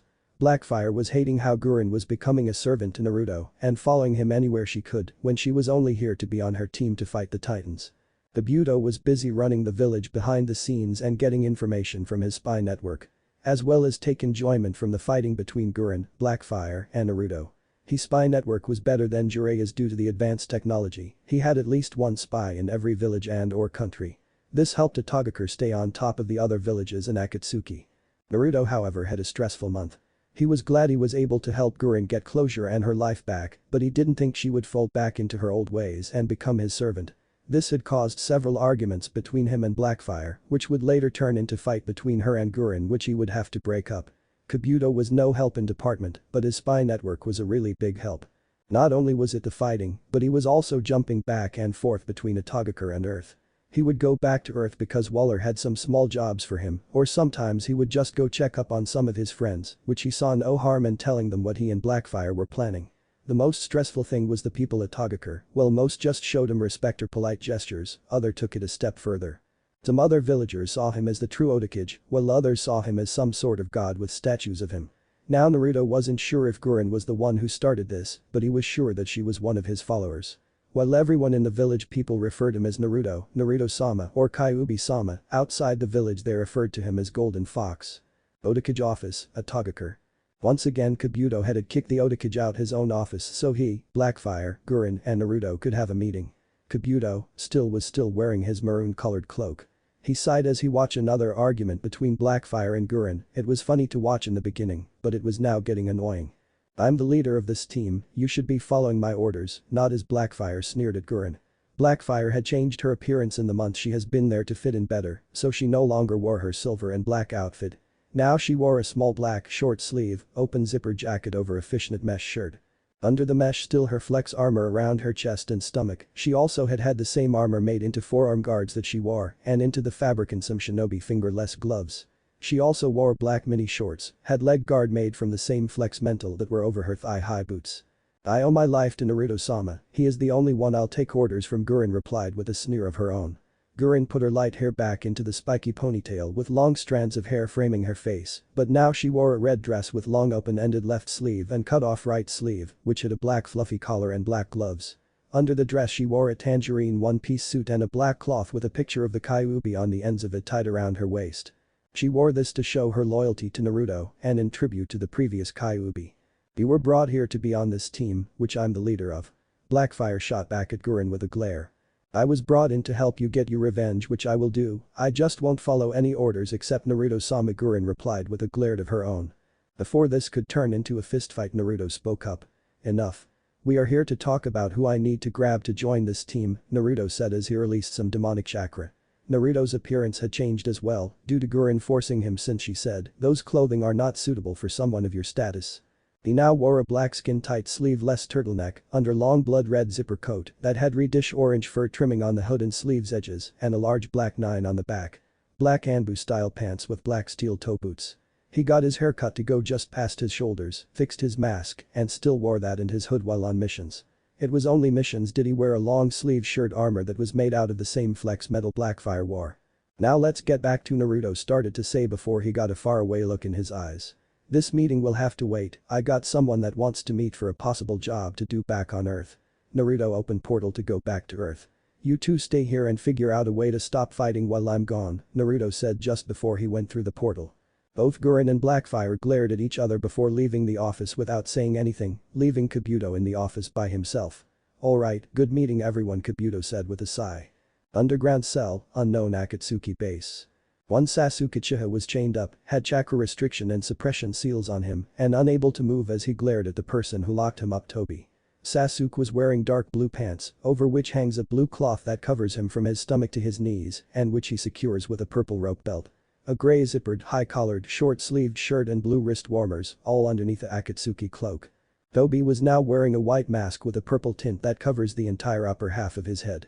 The mask's design resembles a combination of the Sharingan and Rinnegan, consisting of a ripple pattern with 3 tomo around the center, 2 of which act as the mask's eye holes. Black pants and gloves, with a white form-fitting shirt underneath.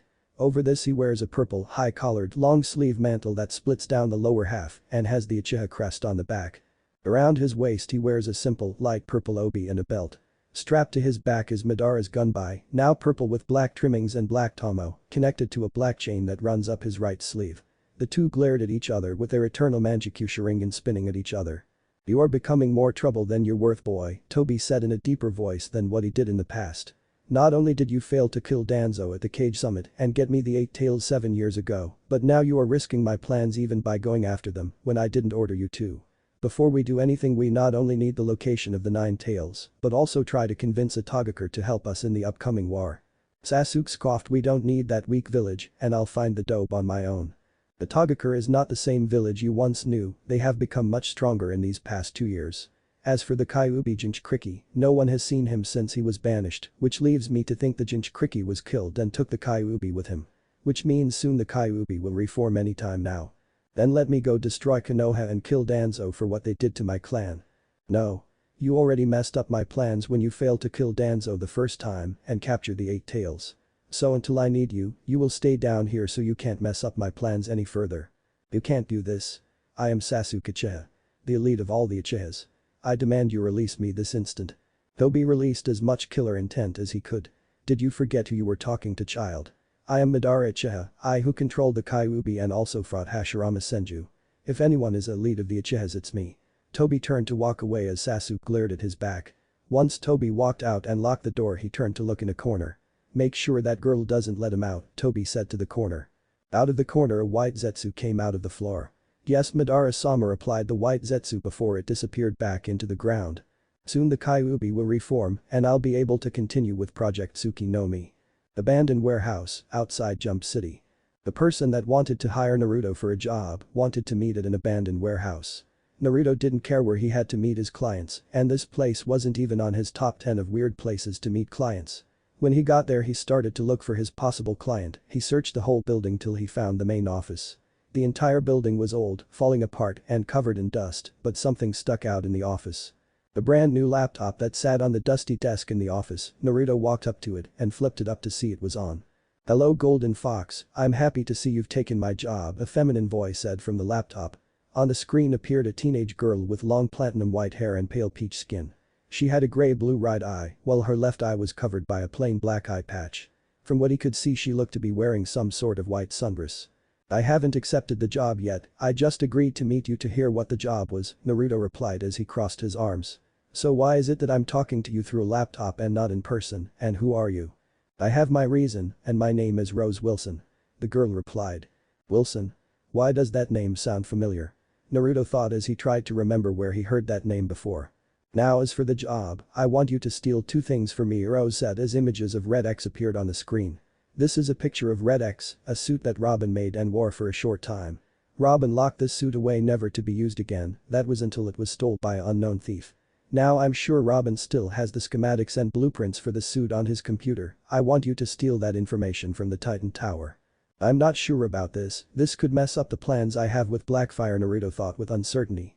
"The other thing I want you to steal is this," Rose said as a single image popped on the screen, the image was of a metal black and copper mask.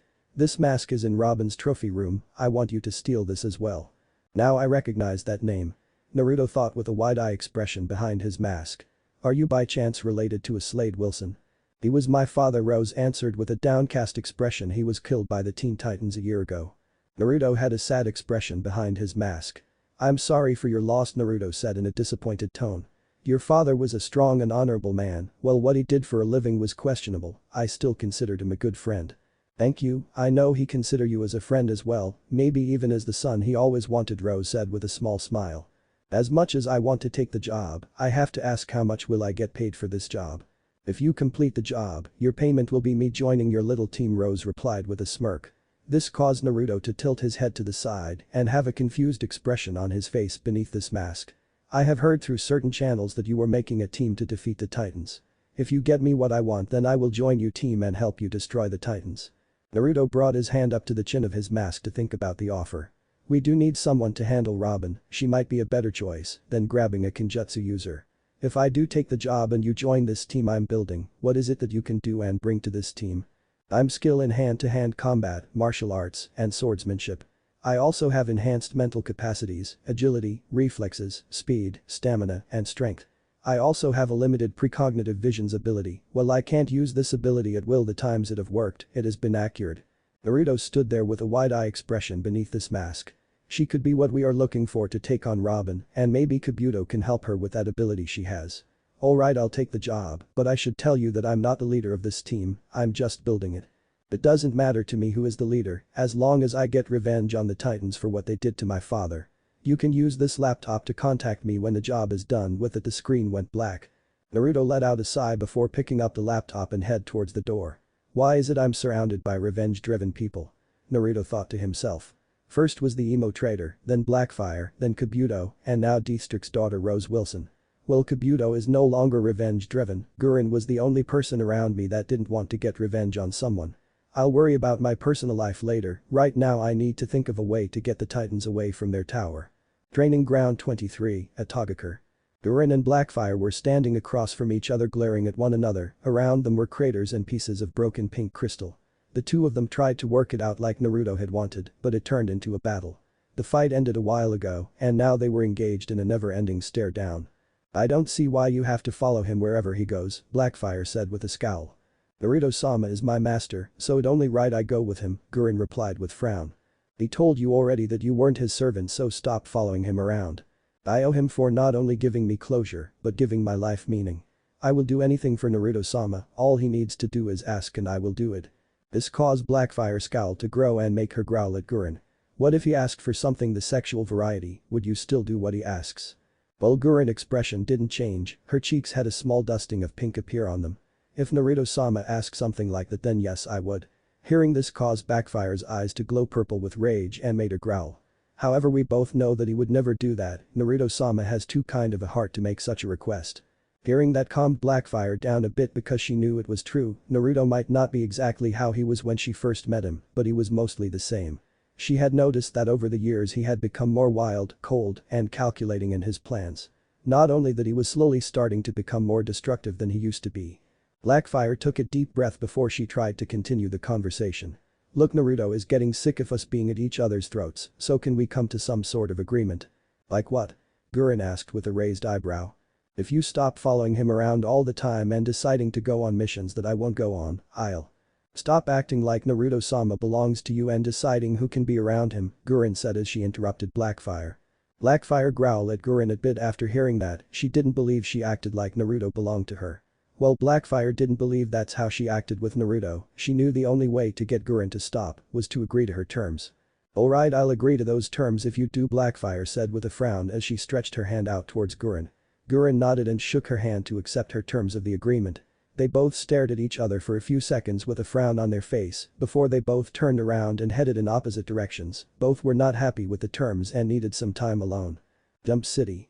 The city was in slight turmoil as an unknown villain in a golden fox mask was randomly attacking and destroying random stores and buildings.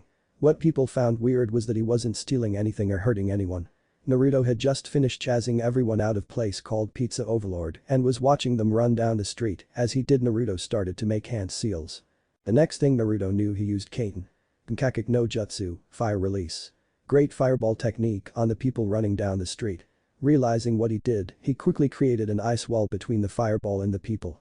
Damn it, that was close, I almost burned those people alive, Naruto thought as he took a few deep breaths to calm himself down.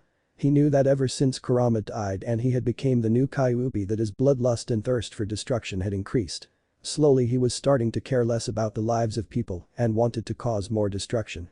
I can't give in to it, at least not yet, I have too many things to do right now. Stop right there.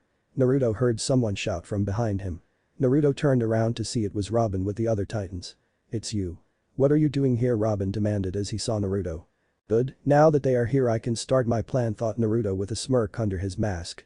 Wouldn't you like to know, if you are able to catch me then maybe I'll tell you, Naruto taunted before jumping on rooftop and leading them away. Titans go, Robin shouted before they all chased after Naruto. Hanahagaku. While Blackfire, Gurren and Naruto were busy with their own problems, a certain pink-hair medic was walking through the village in a depressed state.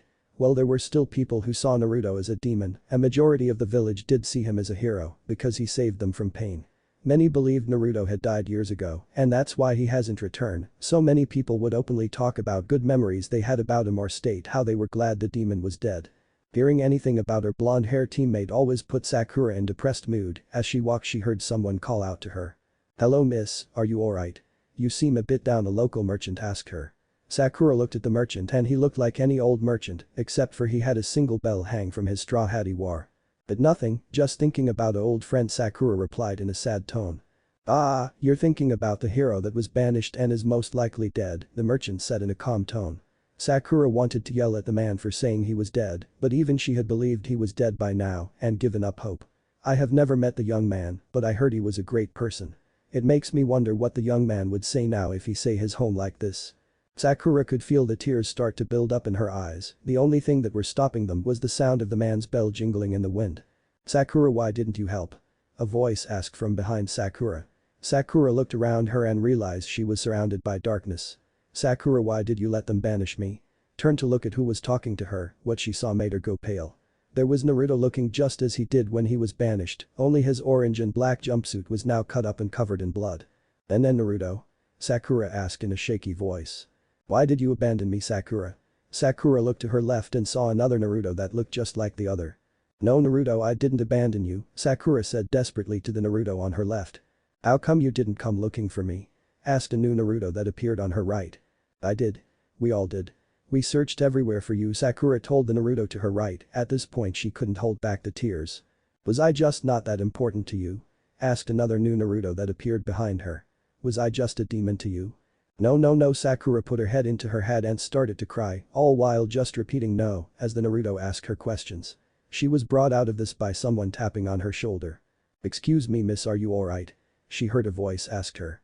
She lifted her head and saw the darkness and Naruto were gone. She was still standing in front of the same merchant she was talking to. Most people that were walking continued on with what they were doing, while others stared and watched her to make sure she was okay. "We were talking and then you started to crying." Sakura wiped her tears and calmed herself down. "I'm sorry about that, I don't what or why that happened," Sakura said in an apologetic and depressed tone. "I'm fine now and I should get going." "I see, well take care of yourself," the merchant said as he gave her a friendly smile. Sakura gave him a nod and started to walk away. Once she was a good distance away the man's smile turned into a smirk. "That is what you get for hurting Otakage-sama, you lousy tree hugger," thought the merchant. "While Otakage-sama may have told us not hurt or attack in any of these tree hugger, that doesn't mean we can't mess with their minds with a little genjutsu." Robin's room, Titan Tower. Naruto was keeping the Titans busy by having some of his cage bunchins, shadow clones, lead them around the city. Now Naruto was no hacker, but he was able to learn enough from certain villains to get into most systems. He used his old ninja training to get in without setting off the alarm, then used his limited knowledge to access Robin's personal computer and was downloading all the data about the Red X suit onto a flash drive. As it was downloading, Naruto headed to the trophy room to find Slade's mask. Naruto looked around at Robin's so-called trophies. "I will never understand why some heroes need to take something of a villain as trophy," Naruto thought. He finally found what he was looking for. On the pedestal underneath a glass case was Slade's black and copper mask. Old man Slade sure changed his look from the last time I saw him. When I saw him, his mask was cloth not metal. Naruto simply smashed the glass and grabbed the mask, not even caring if it had an alarm on it, which it didn't. Naruto walked back to the computer to see that it was done download. He grabbed the flash drive and put both the flash drive and mask into his coat pocket. "Alright, mission complete, now to get out of here," Naruto before opening a portal and leaving the tower. But the Teen Titans. They had been chasing the thief they know as Golden Fox for a while now. They saw firsthand of him making copies of himself and made the split up when they all ran in different directions. They were able to destroy the copies and meet up again and were now chasing the last, which they believed to be the real one. They had cornered him in alley. "There's nowhere run, just give up," Cyborg said as he pointed his sonic cannon at Naruto. "And then you can answer some question," Robin added in as he pointed his staff at Naruto. "As much as I would love to stay and chat with you kits, I'm afraid the original got what he needed," the clone said to the Titans. "The next time we meet I'm sure we'll have much more to talk about," the clone said before going up in smoke. "What? You mean all this time we were chasing a fake?" asked a confused and shocked Beast Boy. "If that was a fake, then where was the real one?" "I don't know, but something doesn't feel right about this," Robin stated as he looked at the spot the clone was. "What do you think he meant by got what he needed?" Raven asked her teammates. "I don't know, but whatever he meant it can't be good," Cyborg replied with a frown. "Come on team, let's go see if the police need our help, then go back to the tower," Robin said as he turned to walk out of the alley. His team followed him except for one, Starfire. She stayed there and looked at the spot the clone was and looked to the sky. "Sister, what is happening to you?" Starfire thought as she looked at the blue sky. "I know we have had our differences, but I still believe there is still good in you. But I do not understand why you are seeking help from a villain. Please don't let this villain take away the good you have in you." Starfire then flew off to go catch up with her friends and help those who needed. Abandoned warehouse, outside Jump City. Naruto came through a portal to return warehouse main office where he had talked to Rose. He had made a quick detour back to one of his bases to make a copy of the Red X suit data on his computer and send a clone back to Otogaker to gather Kabuto, Gurren, and Blackfire to inform them about their new team member. He wouldn't make a suit for himself, but thought Kabuto could use it to make new armor for the Oto Shinobis. Naruto set the laptop back on the desk and about to open and turn it on when he heard a voice behind him. "That won't be necessary, I here to meet you in person," a feminine voice said from behind him. Naruto turned around and saw Rose, only she didn't look like when he talked to her through the laptop. She was wearing a orange and black bandana with the orange half with one eye that showed the lower part of her face. She was wearing a navy blue skin-tight suit, her arms and upper chest had a pale light blue armor that looked like some sort of male coif. She was also wearing orange utility belt, orange gloves and boots that have black straps on them. "How did you know I was going to come here to contact you?" Naruto asked as he looked at Rose's new outfit. "I have been watching you," Rose replied with a smirk. "It was easy to hack into your cameras in your Metropolis base. I heard you say you were going to contact me here." While Rose couldn't see it, Naruto had an annoyed look on his face. Ever since he was banished, he really didn't like people spying, following, or keeping tabs on him. To him that was a sign that they wanted to hurt him or were some sort of threat. "Since this is our first meeting face to face, let me just tell you this now," Naruto said as he disappeared from Rose's vision. "If I catch you spying on me again, it doesn't matter who you are, I will remove your head from your body," Naruto said in a demonic voice. He had used Shunshin, body flicker technique, to get behind Rose and put a kunai to her neck, all the while letting out killing intent towards her. Rose on the other hand could feel a huge pressure on her body, the only reason she didn't fall to her knees was because if she did then she would have a kunai in her throat. Naruto stopped his killer intent, removed his kunai from her neck and walked back in front of her. "What was that?" Rose thought as she fell to her knees. "That pressure I felt was inhuman, now I see why father didn't try to pressure him into being his apprentice. He might just be stronger than father was, all the more reason to get his trust." "I apologize, I didn't mean any harm," Rose said as she stood back. "As long as you remember that, Rose," Naruto said in an annoyed tone. "I will, and please call me Ravager when I'm like this," Rose said carefully as to not anger the man in front of her. "Fine, here is the data on the suit and the mask," Naruto said as handed her the flash drive and mask. Ravager put the flash drive in her utility belt and started to start at her father's mask. "So since I got you the items you requested, does that mean you would join the team I'm making?" Naruto asked, breaking Ravager out of her trance. "Yes, I will join this team of yours. When do I get to meet the rest of this team?" Ravager asked in a curious tone. "Right now," Naruto replied as he made a portal and gestured her to go through it. Ravager was a bit hesitant to go through it but decided to do it so she could learn more about the person that caught her father's attention. Otakage's office, Otogaker. Kabuto had once again kicked the Otakage out of his office. Him, Gurren, and Blackfire were waiting for Naruto to return with their newest member. When the portal opened up they saw Naruto and Ravager come through the portal. Ravager was looking around trying to figure out where she was, while the other three were studying Ravager and trying to figure out why Naruto chose her. "Everyone, this is Ravager, our newest teammate," Naruto said as he removed his mask and gestured towards Ravager. Ravager was surprised by what Golden Fox looked like under his mask, only a very few villain actually knew what his face looked like and she never caught his face on camera. "Kabuto, Blackfire, you two give Ravager a rundown of everything that going on." As they explained the plan and everything, Naruto was asking Gurren if her and Blackfire had settled their differences yet. Gurren explained how they come to an agreement of sorts, but told him no more than that, which Naruto didn't care as long as they weren't fight arguing. So this limited precognitive vision's ability allows you to see into the future? Kabuto asked, getting the attention of Naruto and Gurren. Yes, but only seconds into the future and I have no way of controlling it at will, Ravager replied. That ability sounds similar to the Sharingan power, maybe I might be able to help you with controlling it, Kabuto said with a smirk. I'll just need to run some blood tests, do a physical check and examine your eyes. Ravager interrupted Kabuto. I only have my right eye, I removed my left eye to be more like my father.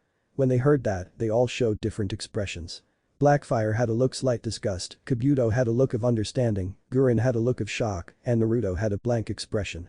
Well, even with one eye, I'm sure I'll be able to, Kabuto said before he was interrupted again. I have something that might not only help you control your powers, but also give you a new eye, Naruto stated to get everyone's attention. What are you talking about, Naruto? Asked a confused Blackfire. I remember Kurama telling me I had something inside of me before he died, Naruto replied as he tried to remember what it was. Kurama? Asked a confused Ravager, only to get shushed by the others.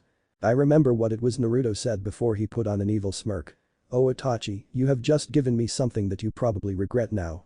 Before anyone could ask what he was talking about, Naruto went into a nearby closet and closed the door. The four other people looked at the door as they heard Naruto coughing and gagging within the closet, sounding like he was trying to throw up. A few seconds later they had a new sound, it was the sound of a crow squawking. All the coughing and gagging sound stopped and then there was only the sound of a crow squawking, which stopped few seconds later. When the door opened, a panting Naruto came out with a dead crow in his left hand and something in his right hand. This should help Ravager with her ability, Naruto said as he opened his right hand to reveal a Sharingan eye. Naruto, where did you get that? Asked a shocked and awed Kabuto. Itachi gave it to me 7 years ago when he shoved this damn crow down my throat, Naruto replied in an annoyed tone and showed them the dead crow. Kurama was able to figure out that this eye was in the crow before he died. I had no reason to use it, so I left it in my body. Eventually I forgot about, should this work for Ravager? It might, I'll have to check the eye to make sure it's not damaged and still working, Kabuto said with uncertainty. There's still one problem, Ravager doesn't have chakra coils, so the eye might reject her. What about the operation you told us would to give me chakra coils? Blackfire asked. Couldn't you do the same for Ravager? Yes, but like I said there was only a 50% success rate, Kabuto replied in exhausted tone. If this eye will help me control my limited precognitive visions, then I'll go through any operation I need to, Ravager replied in a serious tone. We can talk more about that later, Kabuto said with a sigh. For now let me get this eye to my lab to make sure we can use it, Kabuto said as he took the eye from Naruto and head to his lab. Welcome to the team, Ravager, Naruto said with a smile as he stretched out his hand. I look forward to see what this team can do, Ravager replied with a smirk as she shook his hand. Land of Demons. Within the Land of Demons, a priestess with long light blonde hair and pale lavender eyes wearing a lavender kimono was meditating at a temple. As she meditated she started to have a vision that shook her right to her core. The place she was able to recognize as Konohagakure due to the Hokage monument in the background. Then she saw what looked to be a clan's compound, the entire compound burning to the ground. Then she saw someone walking away from the fire. Someone wearing a long blood-red coat that had fur trimming on the sleeves and hood with a hood over their head, black pants, and wearing a golden fox mask. The priestess opened her eyes quickly and looked around her, she was still in the temple. Lady Xian, are you alright? One of her servant asked her. Quickly send a message to Konoha right way, Xian said with a voice uncertainty and fear. Tell them I want Lady Tsunade and a squad of shinobis that she absolutely trusts to come to the Land of Demons for a mission for me, I'm willing to pay any price. At once Lady Xian, the servant said before running out of the room. Lady Xian, what was it you saw? Asked another servant. I saw Konohagakure being attacked, or at least part of it, Xian replied with a frown. I still have no love for that village for what they did to Naruto, but there was something about the person I saw in the vision that makes me uneasy. My visions usually show me someone's death, but this time it just showed a building burning to the ground and someone wearing a golden fox mask walking away. I don't know why, but I feel uneasy about that person wearing the golden fox mask. What do you think it means, Lady Xian? I'm not sure, but it can't be good, Xian replied, even though she was still shaken up by the vision. Unfortunately she didn't know that someone else was listening to their conversation from the shadows. I need to inform Kabuto-sama and Naruto-sama about this, the figure thought before sneaking off to send a message. Chapter 4. The priestess meets the demon thief. Tsunade along with Sakura, Shikamaru and Niji were almost at the temple Shion was at in the land of demon. Konohagakure had received the message a week ago. At first when Tsunade was given the mission she refused it. However, when she heard who sent it she accepted it. She knew Shion wouldn't ask Konohagakure for anything unless it was important. Tsunade believed the best people to bring with her were Sakura, Shikamaru, and Niji. "Why do you think Lady Shion asked for you, Lady Tsunade?" Sakura asked as she had mixed feeling about this mission. "I don't know," Sakura, Tsunade replied as she had a calm expression in her face.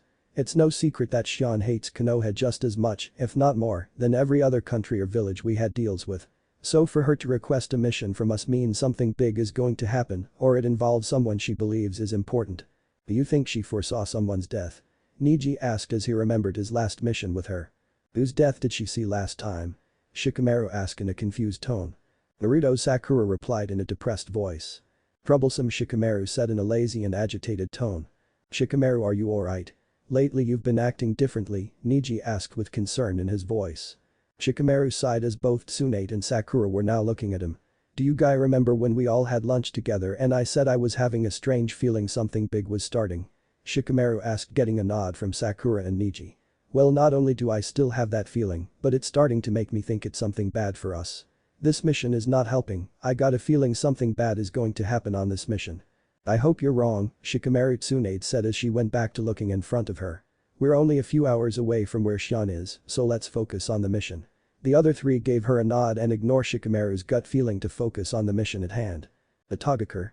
The week for Ravager had been interesting to say the least. She learned a bit about the planet she was on and got to talk and learn a bit about Gurren and Blackfire. She got along with Blackfire very well since they had some common ground. Gurren, on the other hand, was a different story. She found out that Gurren thinks of herself as a servant to Golden Fox, which she now knows his name is Naruto, and would do anything he asks. Gurren reminded Ravager of Wintergreen, her father's butler, due to them both being servants of someone. Kabuto also went over the operation and the risk that came with it in order to gain these chakra coils to use the Sharingan eye Naruto had. However, before they go through with it, Kabuto wanted to make sure the eye was still working. They also went over the schematics and blueprints of the Red X suit to make Ravager a new suit. After Kabuto saw the capabilities of the suit, he was ecstatic when Naruto gave him the copy he made. Kabuto was already trying to figure out a way for the suit to use Charka as a power source instead of Zenothium so he could make suits for Atogakure Shinobis. Ravager tried to talk with Naruto to learn more about the person that earned her father's respect and gain some of his trust. However, Naruto left the village they were in for most of the week for an unknown reason. Ravager was waiting in one of Kabuto's labs along with Blackfire, Gurren and Naruto, waiting to see if the Sharingan eye could be used. Kabuto and Ravager couldn't finish her new suit completely, but they managed to finish what she wanted to look like. She was now wearing a skin-tight black bodysuit that had metal armor on her shoulder, forearm, and shins with a copper-colored R on the shoulder plates. The gloves were copper rather than gray like the Red X suit, a belt similar to X belt only with a different power source, and her new mask was strapped to her belt. Her mask was now metal like her father's, only with the copper side on the right side, and the mask went around the top half of her head to let her hair flow out at the back. It also had a hidden eye hole on the left black side that could open and close whenever Ravager wanted. This was installed just in case Ravager could use the Sharingan eye.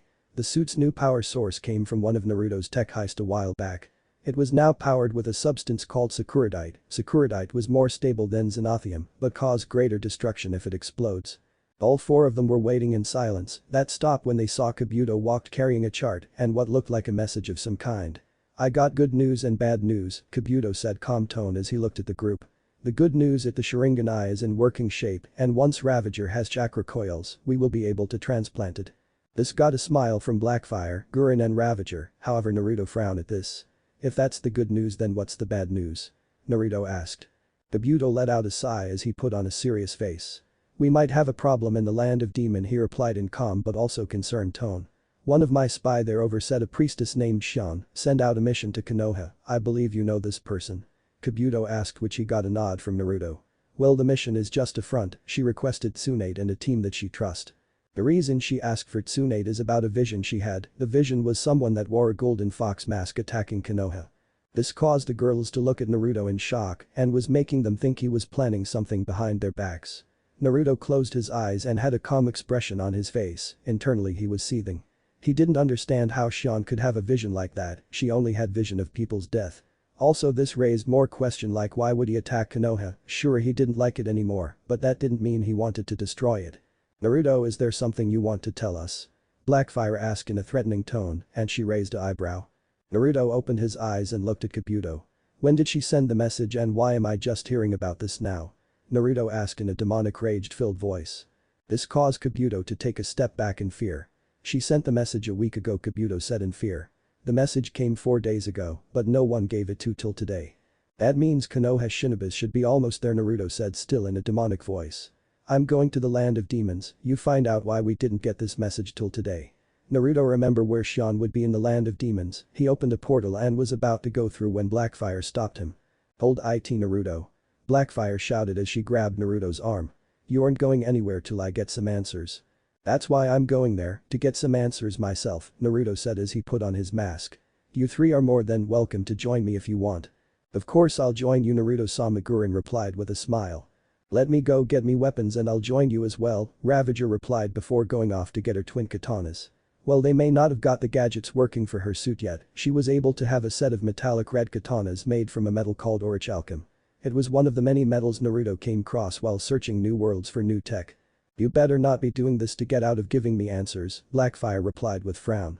When Ravager returned with her katana's strap on her back, she put her mask on as well, and they all went through Naruto's portal to go to the land of demons. Temple, land of demons. Naruto and his group appeared just outside the temple that had Shion in it. Alright, I need you three to go cause chaos around the area while I get answers from Shion, Naruto ordered in his normal voice as he had calmed down. Golden Fox, Blackfire said in a threatening tone as she narrowed her eye at him. I promise I'll give you answers later, but I need the distraction to talk to Shion alone, Naruto replied trying to calm Blackfire. Blackfire was angry, but she nodded in agreement. She and Ravager head off with Gurren about to follow them, but was stopped by Naruto. Gurren, I giving you a different order, if you find any Konoha Shinobis, kill them. If you can't, then find the others and head back to Odo using this.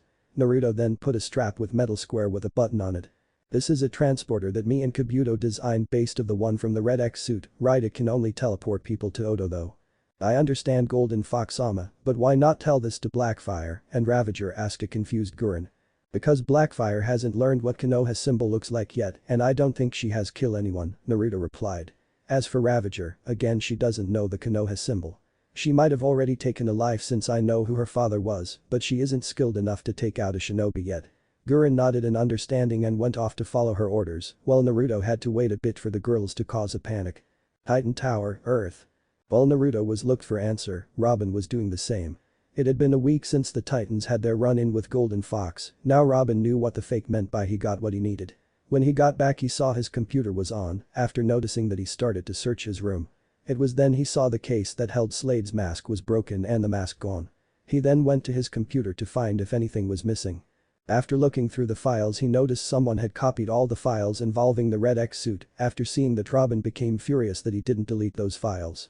It was bad enough that someone stole and was using the suit, but now Golden Fox had the information to build a suit to do whatever he wanted with it. Robin stared at a whiteboard. In the center of it was a picture of Golden Fox, and around it were pictures of villains he had worked with. There was also a picture of Red X and Slade's mask on it, with Sting, different colored markers, and words around each picture all going towards Golden Fox. There has to be something here, Robin thought as he tried to find a connection. I must be missing something, a thief just can't become friends with known supervillains. Why did he steal Slade's mask? The info on the Red X suit I can understand since he could use it to make himself a suit or sell the information to a villain.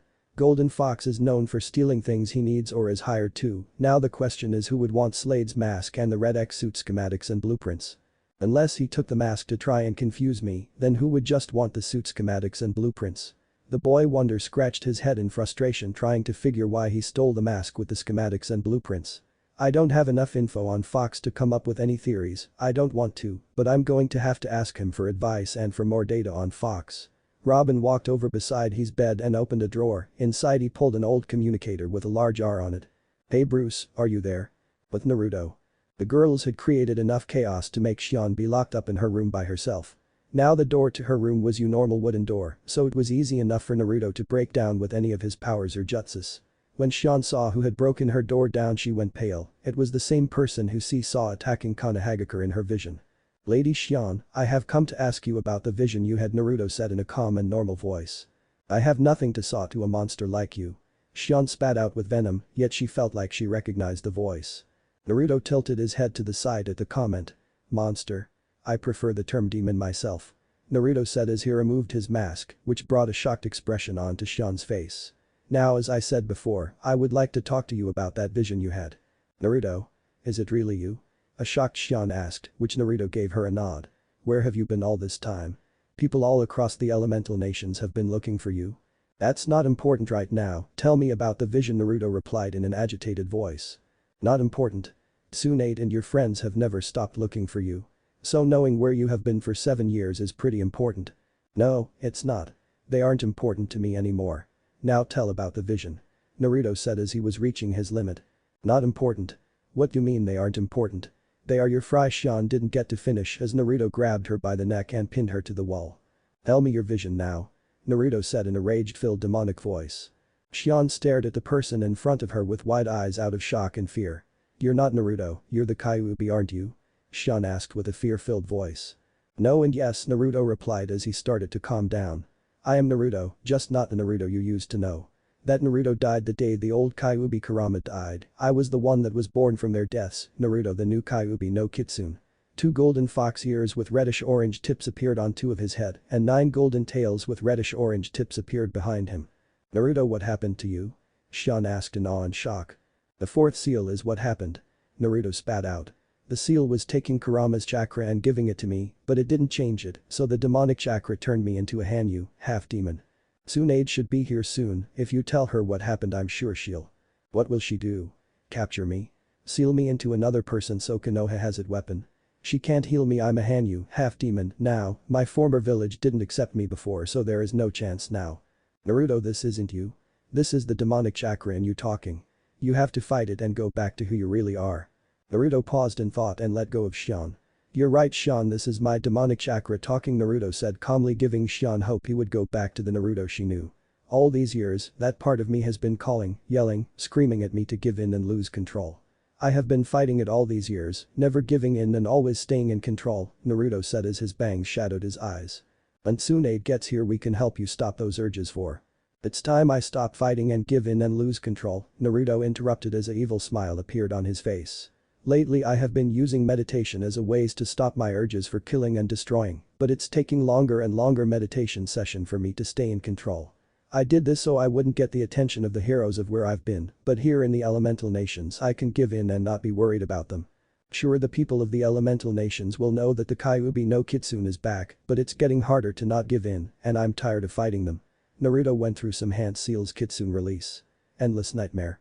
Sean found herself caught in a powerful genjutsu, she tried to break out of it by flaring her chakra, but it didn't break. This is a Kitsune released genjutsu, these jutsus can only be used, but the Kyuubi no Kitsune and can't be broken so easily, Naruto said as he started circling Sean. Now how about you tell me that vision you had? Sean was seeing every one of her fears or nightmare happening to her or someone she cared about. Naruto, stop this. Sean pleaded with a fear-filled voice as tears came from her eyes. This isn't you.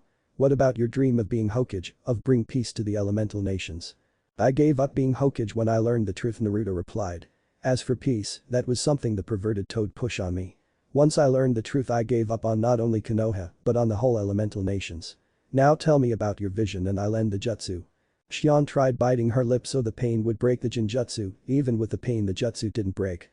It was you walking away from what looked like a clan compound in Konoha. Sean said as she wanted the jutsu to end. What clan? You must have saw a symbol or something to tell you which one. I didn't. It was completely engulfed in flames.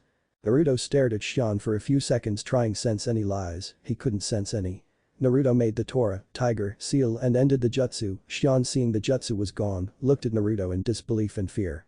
That was all I wanted to know, Naruto said with a smirk as he walked in front of Sean. Now that I got what I wanted I'm going to leave a message to the world that the Kyuubi is back and you're going to deliver it. Sean gained a confused expression and was about to ask him what he was talking about, however, before she could Naruto was engulfed in red chakra. But the girls. Gurren, Blackfire and Ravager have all met up and were looking at the destruction they had created. Do you think Golden Fox is done yet? Ravager asked as she looked in the direction they left him in. I don't know, but he better give me some answers when we see him, Blackfire replied with a frown. Gurren was about to say something when she felt a large burst of demonic chakra and shot her head towards that direction. This caught the attention of both Blackfire and Ravager. Blackfire, grab Ravager and follow me, we need to get out of this area now. Gurren said in a rushed and fearful voice. Before they could ask why or what was going on, they saw Gurren running jumping away as fast as she could. Blackfire quickly grabbed Ravager by the arms and started flying after Gurren. Once they got far enough away, Gurren stopped and Blackfire and Ravager landed beside her. "Okay, you want to tell us what that was all about and what's going on?" an annoyed Blackfire asked. "That's what's going on," replied Gurren as she pointed towards where she left Naruto. Both Blackfire and Ravager looked to where she was pointing and gained a confused look. That was until a large smoke cloud appeared. Then out the smoke they saw something appear. They were having a hard time believing what they were seeing. Out of the smoke came a large golden fox with a blue right eye and crimson left eye, with 9 tails that had the tips being reddish-orange. The tips of the fox's ears also had the same reddish-orange look. The fox let out a massive roar before it started to destroy more of the area. "What is that monster?" asked a shocked and fearful Ravager. "That is Golden Fox Sama in his Kyuubi no Kitsune form," a rather calm Gurren replied. "So that's what he looks like when he loses control," an impressed Blackfire comment. "You knew he could do this?" an outraged and shocked Ravager asked. "If he has this much power to do that, then why make a team? Why not just use that power on the Titans?" "Of course I knew, I've been traveling with him for 2 years," Blackfire replied. "As for the reason why we don't use this power, it's because he can't control it that form yet. In this form Golden Fox can't tell who is friend and who is foe, he will attack, kill, and destroy anything that is near him. If he manages to control this power he could destroy the Justice League," Ravager said in awe as she looked at Naruto. "I wonder if father knew about this power." "He could, but Golden Fox Sama has no desire to do any of that," replied Gurren. "She right, Golden Fox would rather live his life as a carefree thief than a supervillain," added Blackfire. "Still, this is the first time seeing his true power. He has been holding back these 2 years." As the girls continued to watch their teammate destroy everything in his path, 4 Konoha shinobi stood on a different part of the outskirts of the area, looking on in horror and fear. They had made it just in time to see the Kyuubi appear and start its reign of destruction. Sakura, Shikamaru, and Niji had fear-stricken expressions on their faces since they had only heard tales of the Kyuubi. Tsunade was holding up better than them since she had a look of horror on her face. Tsunade wasn't around during the Kyuubi attack, but she has faced opponents that were stronger than her, like Hanzo the salamander. "No way," Shikamaru said in a whispered tone. "That can't be real, right?" Niji asked in a fear-filled voice. "No, this means he's really," Sakura said in a whisper as tears formed in her eyes. "Naruto, no, you can't be dead," Tsunade said in fear-filled voice as she stared at the Kyuubi. They all had the same thought, Naruto was dead and the Kyuubi had just reformed. While he was destroying anything he could, he sensed 4 chakra signatures nearby. Berserk Naruto turned to see these chakra signatures and saw the 4 Konoha shinobis. Sakura, Shikamaru and Niji took a few steps back in fear from the Kyuubi's gaze, while Tsunade stood rooted in her spot as she stared in the Kyuubi's eyes. She felt something familiar as she stared into the odd blue eye of the Kyuubi. Naruto was able to gain temporary control when his eyes met Tsunade's. "Hit soon release. Mind connection," Naruto thought before he loses the control he has. The jutsu was a powerful jinjutsu that allows him to communicate with someone with their minds in a jinjutsu. Tsunade didn't know what happened. 1 second she was staring at the Kyuubi and the next she was in a pitch black void. "Bach-an," a voice said from behind Tsunade. She recognized the voice. She turned around to see a 16-year-old Naruto wearing his famous orange and black jumpsuit. He had a hurt and sad expression on his face. "And then Naruto?" Tsunade asked in a shaky voice. "Bach-an, why didn't you stop Danzo before he had a chance to banish me?" Naruto asked with tears coming from his eyes. "But not that easy, Naruto," Tsunade replied as tears came from her eyes. "I'm sorry, Naruto, I'm sorry I wasn't there to help her save you." Naruto walked up to Tsunade and put on a small smile. "It's alright, Bach-an, I forgive you," Naruto said in a loving and caring voice as he held his hand to Tsunade. Tsunade put on a small smile as well and reached to grab his hand, however she stopped when his hand fell to his side. She saw Naruto's eyes rolled in the back of his head. "I can't have him doing that," a demonic voice said from behind Naruto. Golden Fox, aka Naruto, appeared from behind him and pushed his body forward, showing a kunai stuck in Naruto's back. "Naruto Uzumaki has been dead for at least 6 years, it's too late to get his forgiveness." Tsunade grabbed Naruto's dead body, hold on to it before glaring at Golden Fox. "Who are you?" Tsunade sneered as she glared dagger at him. "I'm the one who was born from the death of Naruto Uzumaki," he replied in a calm tone. The Kyuubi, Tsunade spat out, never changing her expression. "Yes, but I'm not the same Kyuubi that attacked your village all those years ago." "What are you talking about? There is only one Kyuubi in the world," Tsunade asked in a fit of rage. "I'm only telling you this because Naruto didn't have as much hate for you and he felt you didn't betray him as much as some of the others did." This caused Tsunade to growl at him for referring to Naruto in a friendly manner. It wasn't a person or my predecessor that killed him, it was your beloved fourth Hokage Minato Namikaze. You're lying. Tsunade shouted in rage. He's dead. Besides, he would never kill his own son. Golden Fox asked as he interrupted Tsunade. Tsunade froze when he asked that wasn't what she was going to say. My predecessor knew who Naruto's parents were, as for the fourth killing Naruto, he didn't know he was going to kill him.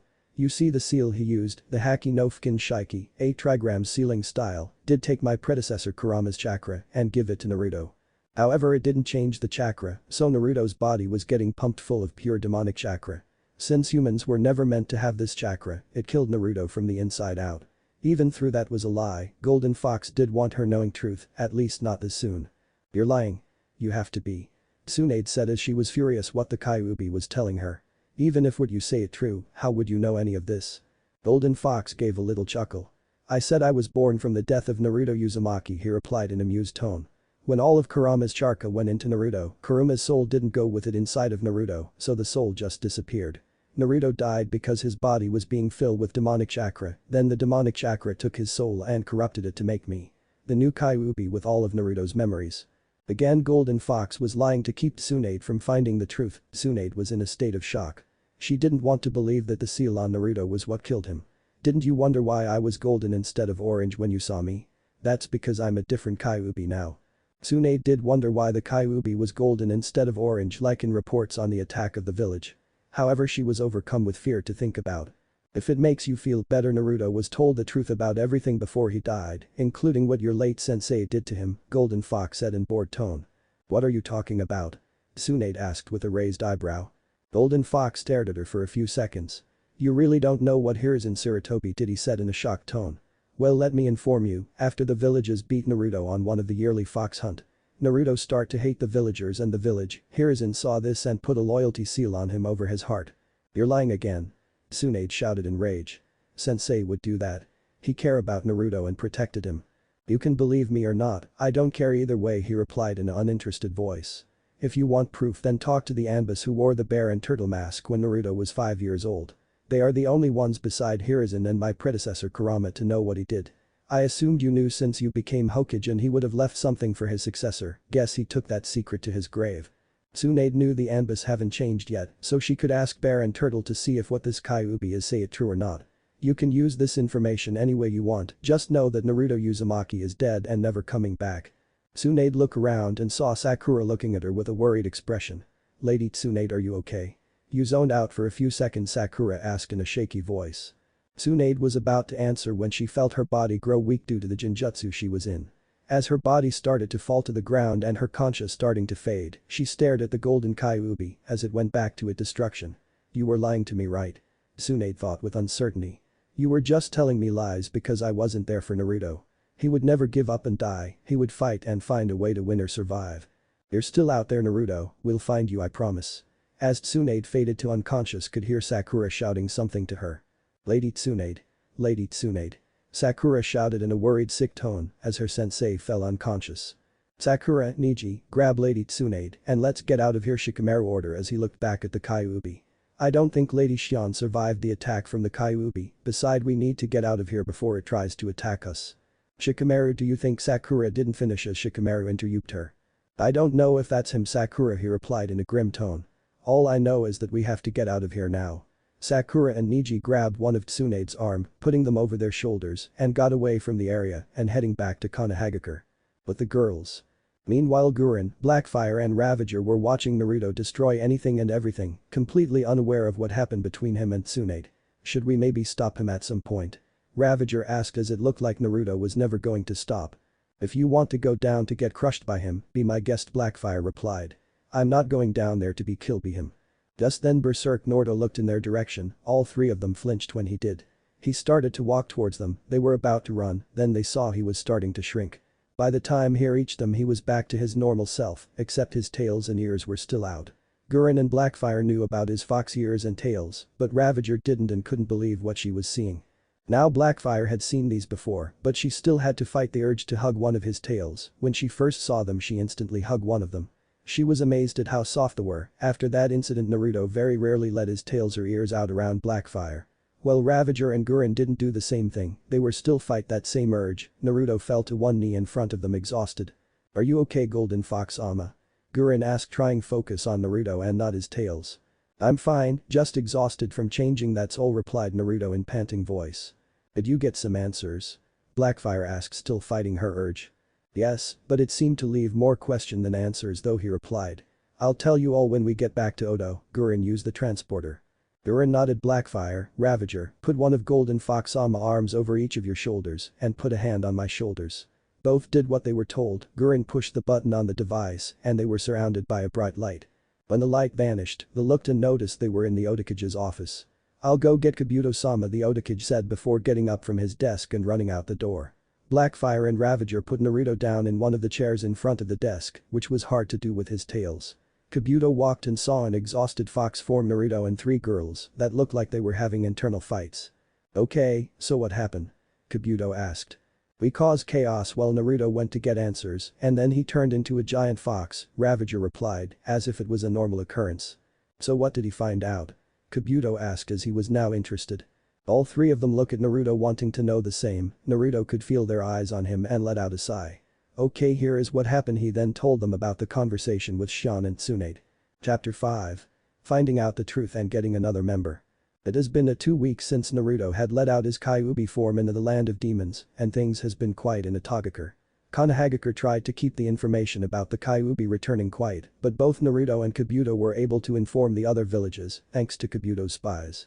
Now everyone in the elemental nations were looking for the Kyuubi to capture it for their own plans or having it for their village's weapon. Naruto had told the others about Shion's vision, and like Naruto told them before, it left more questions than answers. He also had to explain why he went into his Kyuubi form, which also made him explain why he went missing for most of the week. Well, Blackfire and Ravager could understand Naruto using meditation for holding in his destructive and killing tendencies. Gurren and Kabuto couldn't understand why Naruto didn't want to fight this Justice League. Ravager and Blackfire knew about the exploits of the Justice League, and they believed the League could take Naruto down in his out-of-control state. Of course they wouldn't kill him, since it's not their way. Gurren and Kabuto believed Naruto was unstoppable, and these heroes wouldn't be able to stop him. For the past 2 weeks Naruto had been leaving Atogakure to fill his bloodlust on any shinobis he came across. Of course he wore his mask and hood when going out, so there was no chance of someone recognizing him. As well as train with the girls or by himself. Blackfire spent the last 2 weeks training, learning different villages' symbols, and going out with the Odo shinobis that Kabuto sent out. Blackfire told them that she had killed before, but doesn't do it very often. Anytime she didn't need to take a life, she got someone else to do it. She usually do it herself in order to finish the job quicker. Kabuto and Naruto believed it was a good idea to get her used to the idea of killing, or at least be around the act when it was happening. After all, most of the techniques Blackfire wanted to learn were 2 assassination techniques. So Blackfire went on missions with different Odo squads. She helped them out and took a few lives every now and then. Gurren tried to join Naruto on his little hunts, but Naruto preferred to always hunt on his own. So she spent the 2 weeks meeting up with spies of Kabuto, training with Naruto when she could, doing mission for Atogakure, or helping Naruto by looking for new members for Blackfire's team. Rose aka Ravager went in for the operation to get artificial chakra system. The day after the Land of Demons fiasco, the operation itself took 20 hours to do. That was the easy part. The hard and more deadly part was transferring someone else's chakra into Rose and hope the artificial chakra system works. Kabuto had sent out a squad to go capture some other village shinobis before the operation. When they returned they had a 4-man team from Sunagakure. The team had 2 Chunin and 2 Jonin. The team might have been bigger and lost member in a recent battle, since the Odo squad claimed they exhausted and weak when they ran into them. Now Naruto and Kabuto didn't know if the artificial system would grow its chakra reserves as the person trained and got older like a natural system, or the person would have set amount of chakra for their whole life. So to make sure Rose was strong enough, they were planning on transferring at least a high Anbu to a low Senin worth of chakra into her. With that much chakra she would need to do a lot of chakra control exercises, but it would be better for not only them, but her as well in the long run if her reserves don't grow. Kabuto was able to transfer the chakra from the captured shinobis using something Naruto found on his journey. It was a machine called Energy Transfer Device or Alien Healing Machine. This was an easier, safer, and faster way to transfer the chakra to Rose than using seals. Naruto came across the machine while he was sneaking around a space station known as Babylon 5. He found out it would drain life force from a living being. Its original purpose was to punish convicted criminals. The device would transfer the life force of one person to another. If it is used on a low setting, it can be used to heal one person while only draining some life force from the other user. If used on the maximum setting or if the other party is severely injured, the device can kill the other user. Kabuto and Naruto were able to change the setting so it would drain chakra instead of life force. Draining the Suna Shinobis took about a day per person, but Ravager came out of it okay. After that Kabuto went ahead with transplanting the Sharingan eye into Ravager. While recovering from the transplant, Naruto had her do simple chakra control exercises. Otakage's office. Kabuto had called a meeting about finding another member for the team. Blackfire, Ravager in her gear, and Gurren showed up, but Naruto wasn't anywhere to be seen. Is Naruto on one of his hunts again? Blackfire asked Kabuto. Not this time, he said something about a job back on Earth, replied Kabuto as the girl sat down in front of the desk. I've found the medic Naruto wanted. I normally would send him, but I fear if we don't catch her now, then she will disappear again. She is in the land of tea with someone else heading towards the land of fire, to be more accurate heading towards Konoha. The two are members of the Akatsuki and are heading there because the Akatsuki believe the Kyuubi will go there to get its revenge. You three are going to have to knock her out, take out the person with her, and bring her back here so I can put a loyalty seal on her. Why the loyalty seal? A confused Blackfire asked.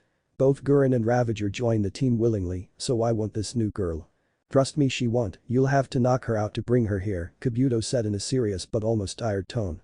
So this medic have a name? Ravager asked. Her name is Karen, Kabuto said with a sigh and frown. While Ravager and Blackfire gave him a confused look as the name made him frown, Gurren gave him a slight glare. Are you tell me the only medic you could find was her?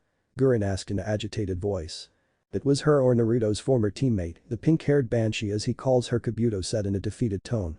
Naruto had high standard for the medic, so it was her or the Banshee, and I don't think he wants the Banshee on the team. Ravager and Blackfire were listening and were wondering what was so special about Karen person, while Gurren gained a downcast expression. Does Naruto-sama know about her? Gurren asked in nervous tone, which Kabuto shook his head negatively. How mad do you think he will be at us?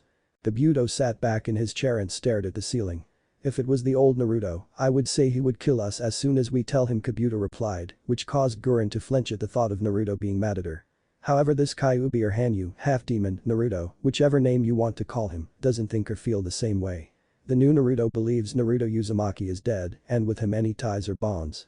He might get a little mad, but I don't think it will last that long. What are you guys talking about? Blackfire asked as she looked between Gurren and Kabuto. I'll tell you on the way, Gurren replied as she stood up. Let's get moving, we will have to meet up with one of Kabuto's spies to pick their trail. It will take us day or 2 days to get there, maybe more depending how well you two keep up with me. Who's the other person traveling with this Karen? Ravager asked as she stood up and put her mask on. The other person is Sujetsu Mizuki, here is some info on both of them, Kabuto replied as he handed Ravager some files. I wish Naruto was around so he could just make us a portal to get there, Blackfire said half-jokingly as she got up and followed Gurren. You're relying on him too much, Ravager said jokingly as she followed Blackfire. Titan Tower, Earth. Robin was in his personal gym hitting his punching bag. He was venting out his frustration on it, he hated that he needed to contact his old mentor for help. As he hit the large bag in front of him, remember the conversation he had just 2 weeks ago. Flashback. Robin had convinced Starfire to go out shopping, Beast Boy and Cyborg to go out to eat somewhere, and bribed Raven to go to the bookstore for a few hours. He didn't want any of them around. He and his mentor were talking, he didn't even like the fact he had to contact him. Now he was standing in Op's living room using the large screen to talk the man that trained him, Batman. So that's what happened. I have no idea what he is planning next, Robin said as he stared up at his mentor. Golden Fox has been a hard person to figure out, the Dark Knight said as he narrowed his eye. I looked at police reports going back 10 years to see when Fox showed up, but I can't find anything. However, I did find a few reports about a metahuman matching Fox's fighting style being arrested 6 years ago, but there is no criminal record. If that is Fox and there are reports of his arrest, then he was never convicted or someone removed his criminal record, said Batman as he finished. Robin thought. Fox may not have any official record, but the League knows he has friends with deep pockets and high influence. One of them was one of your enemies, Slade. Robin narrowed his eyes at the name. What do you mean? Slade Wilson was a known friend of Fox, we believe he was the one who gave him a place to hide when we're looking for him. Fox doesn't seem like the kind of person to take a mask to remember a friend, he took it for a reason. The same thing for the blueprints, he took them for a reason and it wasn't to sell. He took them because he was hired to, or it was for something more personal. What can you tell me about him? Not much, he's a thief with no desire to become anything more than that. Right now I can't find any sort of weakness, but there is something you should see. Batman started to play a traffic camera in Jump City, it was dated the same day the Titans had their run-in with Golden Fox. It showed Golden Fox shoot a large ball of fire through his mask at the civilians and then mat a large ice wall to protect them. He shoots a fireball at them and then protected them, why? The boy wonder asked himself as he watched the footage. He is becoming unstable, Batman answered his former sidekick. From the footage, Fox has a desire to kill but has a way to control it, however it seems he is losing that control and becoming unstable. The next time we see him, we'll bring him down, Robin said as he turned his back to his mentor. Robin, if he kills anyone then the League will get involved whether you like it or not, the Dark Knight told Robin before cutting the connection. Then flashback. Robin continued to hit the punching bag to vent out his anger at not only his old mentor, but at his own lack of his skill and ability. He fought the likes of the Joker, Mr. Freeze, Bane, Poison Ivy and the Penguin. However, when it came to Golden Fox he had no idea how to take him down, he was unlike any villain he had encountered. He would have continued to vent his anger on the bag, but an alarm went off informing them there was trouble in the city. Robin quickly left his gym to go get ready, he had been so distracted by his own anger, he never noticed the red and blue eyes watching him from a dark corner. Unhagakar. Bulgurin and the others were trying to catch up to Karen, Tsunade was stomping through the slowly dying village in a foul mood. She had just finished her talk with the bear and turtle Anbu, and it didn't go as she hoped.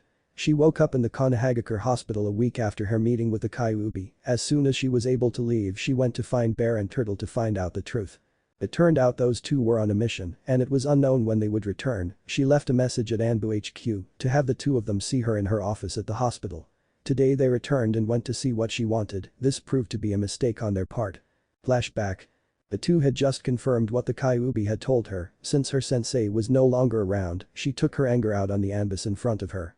She had beaten the two Anbus to a bloody mess, all while ranting about what an idiot her teacher was. However, the bear Anbu had to say something to make Tsunade's blood boil with rage. A demon was going to turn on the village, the bear Anbu said weakly. Lord Third did what he needed to do to get the demon under control to be a weapon for the Leaf. Tsunade gave Bear one last blow to the head to knock him unconscious, she then turned to look at Turtle. Wait, I don't see him like that anymore. Turtle said in a fearful and panic voice. Yes, in the past I did think like that, but as he grew and become stronger, I realized I was wrong to think like that. After he saved the village from pain I saw him as a hero, and now not only regret not helping him when he was younger, but also not helping stop his banishment. Tsunade looked at Turtle who had his head down in shame. She couldn't tell if he was being truthful or if he was just saying this to avoid her fury. Tsunade decided to leave Turtle as he was and left to go get some other doctors to heal them. Then flashback. As she replayed that memory in her head, she thought about what the Kyuubi told her. Okay, so the part about Hiruzen putting a loyalty seal on Naruto was true, but that doesn't mean he's dead, Tsunade thought as she continued to stomp through the village. Maybe the seal broke and Naruto is still alive, but if that was the case then where was the Kyuubi all these years? I don't want to believe Naruto is dead, but right now everything points to Naruto dying and the Kyuubi just reformed. The only question is why did it reform in the land of demons? Tsunade was brought out of her thoughts by someone speaking to her. Hello Lady Tsunade, the person said to her. You seem troubled by something today. Tsunade looked to see who was speaking to her, it was just some merchant. What she didn't know was this was the same merchant that Sakura ran into 3 weeks ago. Yes, I just got some information that is troubling, Tsunade replied to the merchant. I still trying to process it and find out what it the truth and lies. Well, I'm sure you'll figure it out, Lady Tsunade, the merchant said with a smile. However, while they were talking he was trying to trap her in a genjutsu just like he did to Sakura. Suddenly all Tsunade could hear was the bell hang from the man's hat, then she found herself in a familiar black void. Bachan, help me, a voice said from behind her. She turned to see Naruto looking at her with tears in his eyes. Bachan, help me, I still alive. I'm weak from the Kyuubi breaking free from the seal, I'm weak and need you to come find me. And then Naruto, Tsunade said in shock and disbelief, she was about to walk up to him till she felt something familiar. It was the same feeling she had when she met the Kyuubi, only weaker, realizing this a scowl appeared on her face. This is nothing but a genjutsu, Tsunade said before she flared her chakra to break the genjutsu. Once it was broken she grabbed the merchant she was just talking to, she believed he was the one to cast the genjutsu, since his bell was the last thing she heard before she was caught in it. She had him by the collar of his shirt and pinned him to the close wall she could find. Who are you? Tsunade demanded. What do you mean, the merchant stuttered seeing she broke out of his genjutsu. Don't play dumb with me. Tsunade replied as she pinned him harder to the wall. It had to be you who tried to trap me in a genjutsu, so you're either a missing nin in disguise or you're a spy from another village. Now which is it? By now a crowd had started to form around Tsunade and the merchant, wondering what was going on. The merchant started to give a chuckle as a smirk appeared on his face. I guess my genjutsus are nothing compared to Golden Fox-sama. I heard you and your team met him in the land of demons, and that's why you were in the hospital for a week. You and the others are lucky that Golden Fox-sama didn't want to dirty his hand with your blood. What do you know? Tell me everything or I promise you'll be eating all your food through a straw for the rest of your life. Tsunade knew he had some knowledge about the Kyuubi and maybe about Naruto, but before he could answer a squad of rude Anbu showed up. We will take it from here, Lady Tsunade, the squad leader said as the others went to tie up the merchant. However, before the Anbus could restrain him, the merchant was able to quickly inject himself with a poison that Kabuto made to destroy the brain. Kabuto was able to make this with the help of Naruto and gave it to all his spies, just in case they ever got caught. You won't get anything out of me. The merchant shouted before his body began to shake. His eyes rolled to the back of his head and he started to scream while grabbed onto his head. Tsunade quickly ran to him to figure out what was happening to him. Don't just stand there. We need to get him to the hospital. Tsunade ordered the root members. They did as they were told so they could get info out of the possible spy. The crowd watched as Tsunade and root members take the screaming merchant to the hospital, while in the crowd a civilian man looked on shaking his head in disappointment. That fool had to try to put a genjutsu on her, the man thought as he continued to shake his head. Now I have to send a message to Kabuto-sama saying one of his spies in Konoha is dead.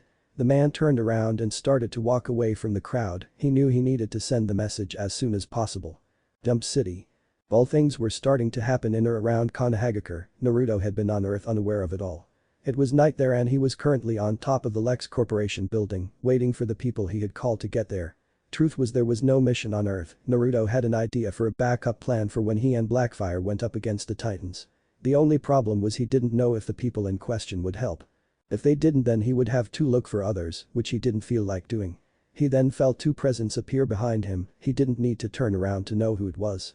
The one to his left was teenage girl with long black hair that was parted in the middle into two strands that were tied near the ends. She was wearing a short emerald kimono that had lime green trimming on the edge and sleeves of it. It was tied with a lime green obi, and she wore long black high heel boots. She was also wearing a white cat mask that had green eyes and smile that almost stretched ear to ear. The one to his right was a teenage boy that was in a full black skin-tight suit that had a black cape. He also wore gray metal gloves and gray utility belt and a skull-like mask. The most noticeable things were the red X on the back of the gloves, on his chest, and on his mask. I'm glad you both could make it, Cheshire and Red X, Naruto said without turning around. What is it you want, Fox? Cheshire asked. It's rare for you to ask people for help. I want to know how you knew where I was staying. Red X asked a curious tone. Let's just say I know people who can find people, Naruto replied. Red X, I called you two here to ask you for some favors. Why should I help you? Red X asked. What's in it for me? Cheshire asked. For you, Cheshire, I could teach you some of my fighting styles from my homeworld, give or make you new and better weapons, and give you similar abilities as me, Naruto replied. For you, X, I have access to different types of alien tech, so I sure we could work something out, or I could just pay you for your services if you want. Cheshire was thinking of taking the deal. She knew what he was capable of doing and was interested. Red X was a bit more cautious around the fox thief. What if I wanted the same powers as you? Red X asked. He wanted to see what he was willing to give to get his help. If that's what you want, then I can get it done, replied Naruto. However, there are some of my powers that you will never be able to do since I was born with it. This goes for both of you. While Red X nodded at Naruto to show he understood, Cheshire decided to ask the important question, what exactly are these favors? Naruto sighed before he began. I have been helping a friend create a team to take down the Teen Titans. This got wide-eyed expressions from both Cheshire and Red X. The team is almost complete, but I believe it might be best to have someone teach them Earth stealth techniques so they aren't relying my home world style. Naruto turned around to look at Cheshire. That's where you come in. You could also teach them any hand-to-hand combat, just in case the ones I teach them fail. Naruto turned to Red X. You seem to know more about the Titans than you let on. I want you to give us that info and help train the other as well. Red X narrowed his eyes at Naruto. What makes you think I know any more about them than anyone else? Red X asked with a hint of anger.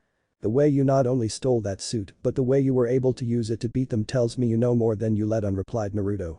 What if I don't feel like helping you? Red X asked in an annoyed tone. Naruto just shrugged his shoulders and replied, then you're free to go back to wherever. However, I might run into one bird named Sidekick and I may let it slip where he can find a thief who stole his suit. Are you blackmailing me? Asked a furious Red X asked. Call it what you want, I'm just trying to make a backup plan for the team I'm making, Naruto replied in a serious demonic voice. You said favors, Cheshire spoke up in hopes of stopping a fight from breaking out. What are these other favors? Naruto took a deep breath to calm down. Just one more favor, when we fight the Titans and by the chance we are losing, I want you two to get the others out of there." "What about you?" asked a confused Cheshire. "Don't worry about me, if I get caught I have a way to get out," Naruto replied. Both Cheshire and Red X looked at each other before looking back. Naruto. "I'm in, but you're going to have to not only teach me some of your fight styles, but also any training you know with any weapons you know, and give me the powers you have," Cheshire said. Naruto nodded in agreement and looked at Red X. "You're not giving me a choice in the matter," Red X replied. "I'll help, but you are going to give me a lot for my services. However, I want to make it clear that I don't trust, and if you betray me or don't pay up, I'll make you suffer." "Noted, now you two will be spending an uncertain amount of time away from Earth, so do you need to get anything before we go?" Naruto asked. "Since I'm hiring you, I will provide a place to stay, food, clothing if needed, and weapons for training and teaching." Both shook their heads negatively. "Alright, let's go then." Naruto opened one of his portal and gestured them to walk through. Both were a bit hesitant at first, but then they went through it. Once they were gone, Naruto looked to the night sky. "Alright, I got these two to not only teach the others, but to help them if things go bad," Naruto thought. "I have a Cage Bunshin, Shadow Clone, trying to convince the possible last member of the team, and I will go get the medic I have my eye on. I got other Cage Bunshins, Shadow Clones, watching and studying the Titans. The only problem is that damn Uzumaki clan's mask storage temple. I'll have to talk to Kabuto about it after I get the medic." Naruto walked through the portal and was hoping everything was going good with his clones. Kanto region of Japan. Inside a church, Naruto's clone was talking to 18-year-old girl in a wheelchair. She had shoulder-length strawberry blonde hair that looked like a pale pink in the shadows and gray eyes. She was wearing a dark gray long-sleeved dress shirt with the sleeves rolled up to her elbows. She wore a black ribbon tie and black dress pants and had a dragon tattoo on both her arms. "Why should I join this team of yours?" she asked with a raised eyebrow. "I've heard a little about from the news, so I know you are a dangerous individual. How do I know this isn't a trap?" "A trap for who?" the clone asked. "You think I want to trap that psychopath Sasuke Mataku? I have faced and worked with crazier and deadlier people than him. I want you because of your mind. With the right training and maybe a small operation, I can make you stronger than Sasuke. With my help you'll be able to not only defeat opponents without lifting a finger, but if you are lucky you might be able to control people to an extent." The girl started to think. She had to admit the offer did sound good, but he seemed to be hiding something. "What good can I do?" she asked in a fake sad tone. "I'm stuck in this wheelchair for the rest of my life. I can't do anything but come up with strategy." As she started to pretend to cry, the clone just stared at her. "We both know that's a lie," the clone said in an uncaring tone. This made the girl stop and gain a shocked expression. "Well, at first it was true when you were attacked by that teeny girl, then one day you woke up and found out that you had feeling in your legs again." How do you know that?" the horrified and shocked girl asked. "Because I was the one who healed you, Chuitatsu Shibai. You are a heavy sleeper," the clone calmly replied. "I've been watching you Taoshi fighters for a while, and I'm surprised that you all are allowed to get away with what you do. The cops don't do anything and you're all under the radar of the Justice League. Long before I started to make this team I've been watching you and your fellow Taoshi fighters fight and killing each other. I didn't think of adding any of you to this team till recently. You seem the most likely to join me, but you were useless to me when you were unable to walk. So while you slept one night, I snuck into your room and injected some nanobits into you. They then fixed, healed, or replaced any nerves, cells, or muscles to make you able to feel your legs again and walk." Uetatsu had a look of fear, horror, and disgust on her face as she jumped out of the chair. She quickly put some distance between herself and Naruto's clone as she stared at her legs. Her mind was bombarded with scenarios and questions of what he did to her while she was asleep. What was all she could say in a trembling voice. "All did was inject the nanobits, nothing else," the clone replied, knowing what she was asking. Hearing that calmed Chuitatsu down a bit, but she still wasn't happy about the situation. On one hand she was grateful he helped her be able to walk again, but on the other hand he snuck in her room when she was sleeping. "Why me? Why help me and ask me to join this team?" Chuitatsu asked in an agitated and nervous voice. "I told you already, because of your mind," the clone replied. "I want to make you a Jinjutsu specialist, you have a perfect kind of mind for that. Jinjutsu is the art of illusions, but maybe instead of using only chakra I'm going to try to train you to add in your Kai. You have one of those rare types of minds that are smart, calculating, deceiving, and manipulative. I know you made a deal with the spirits of dead Taoshi fighters, you are already in the process of taking leadership of Kaiosho Academy from Sasuke Mataku, and you are already manipulating that teeny girl to become your loyal servant. Join this team and I can help you become stronger. If you are able to do Jinjutsu, then that will only help you with your plans." Uetatsu took a thinking pose. She was surprised by how much he knew about what she was doing.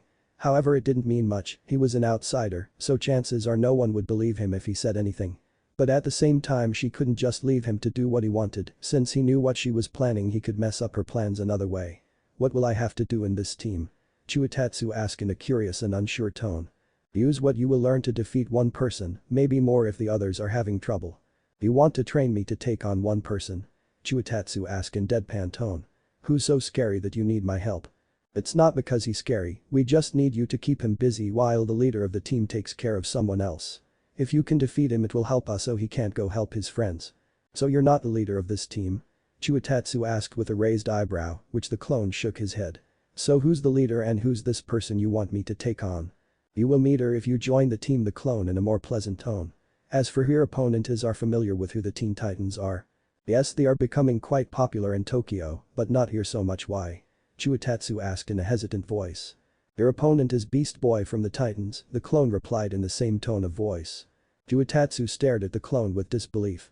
You want me to take on a freak that can change into any animal? Chiwetatsu asked.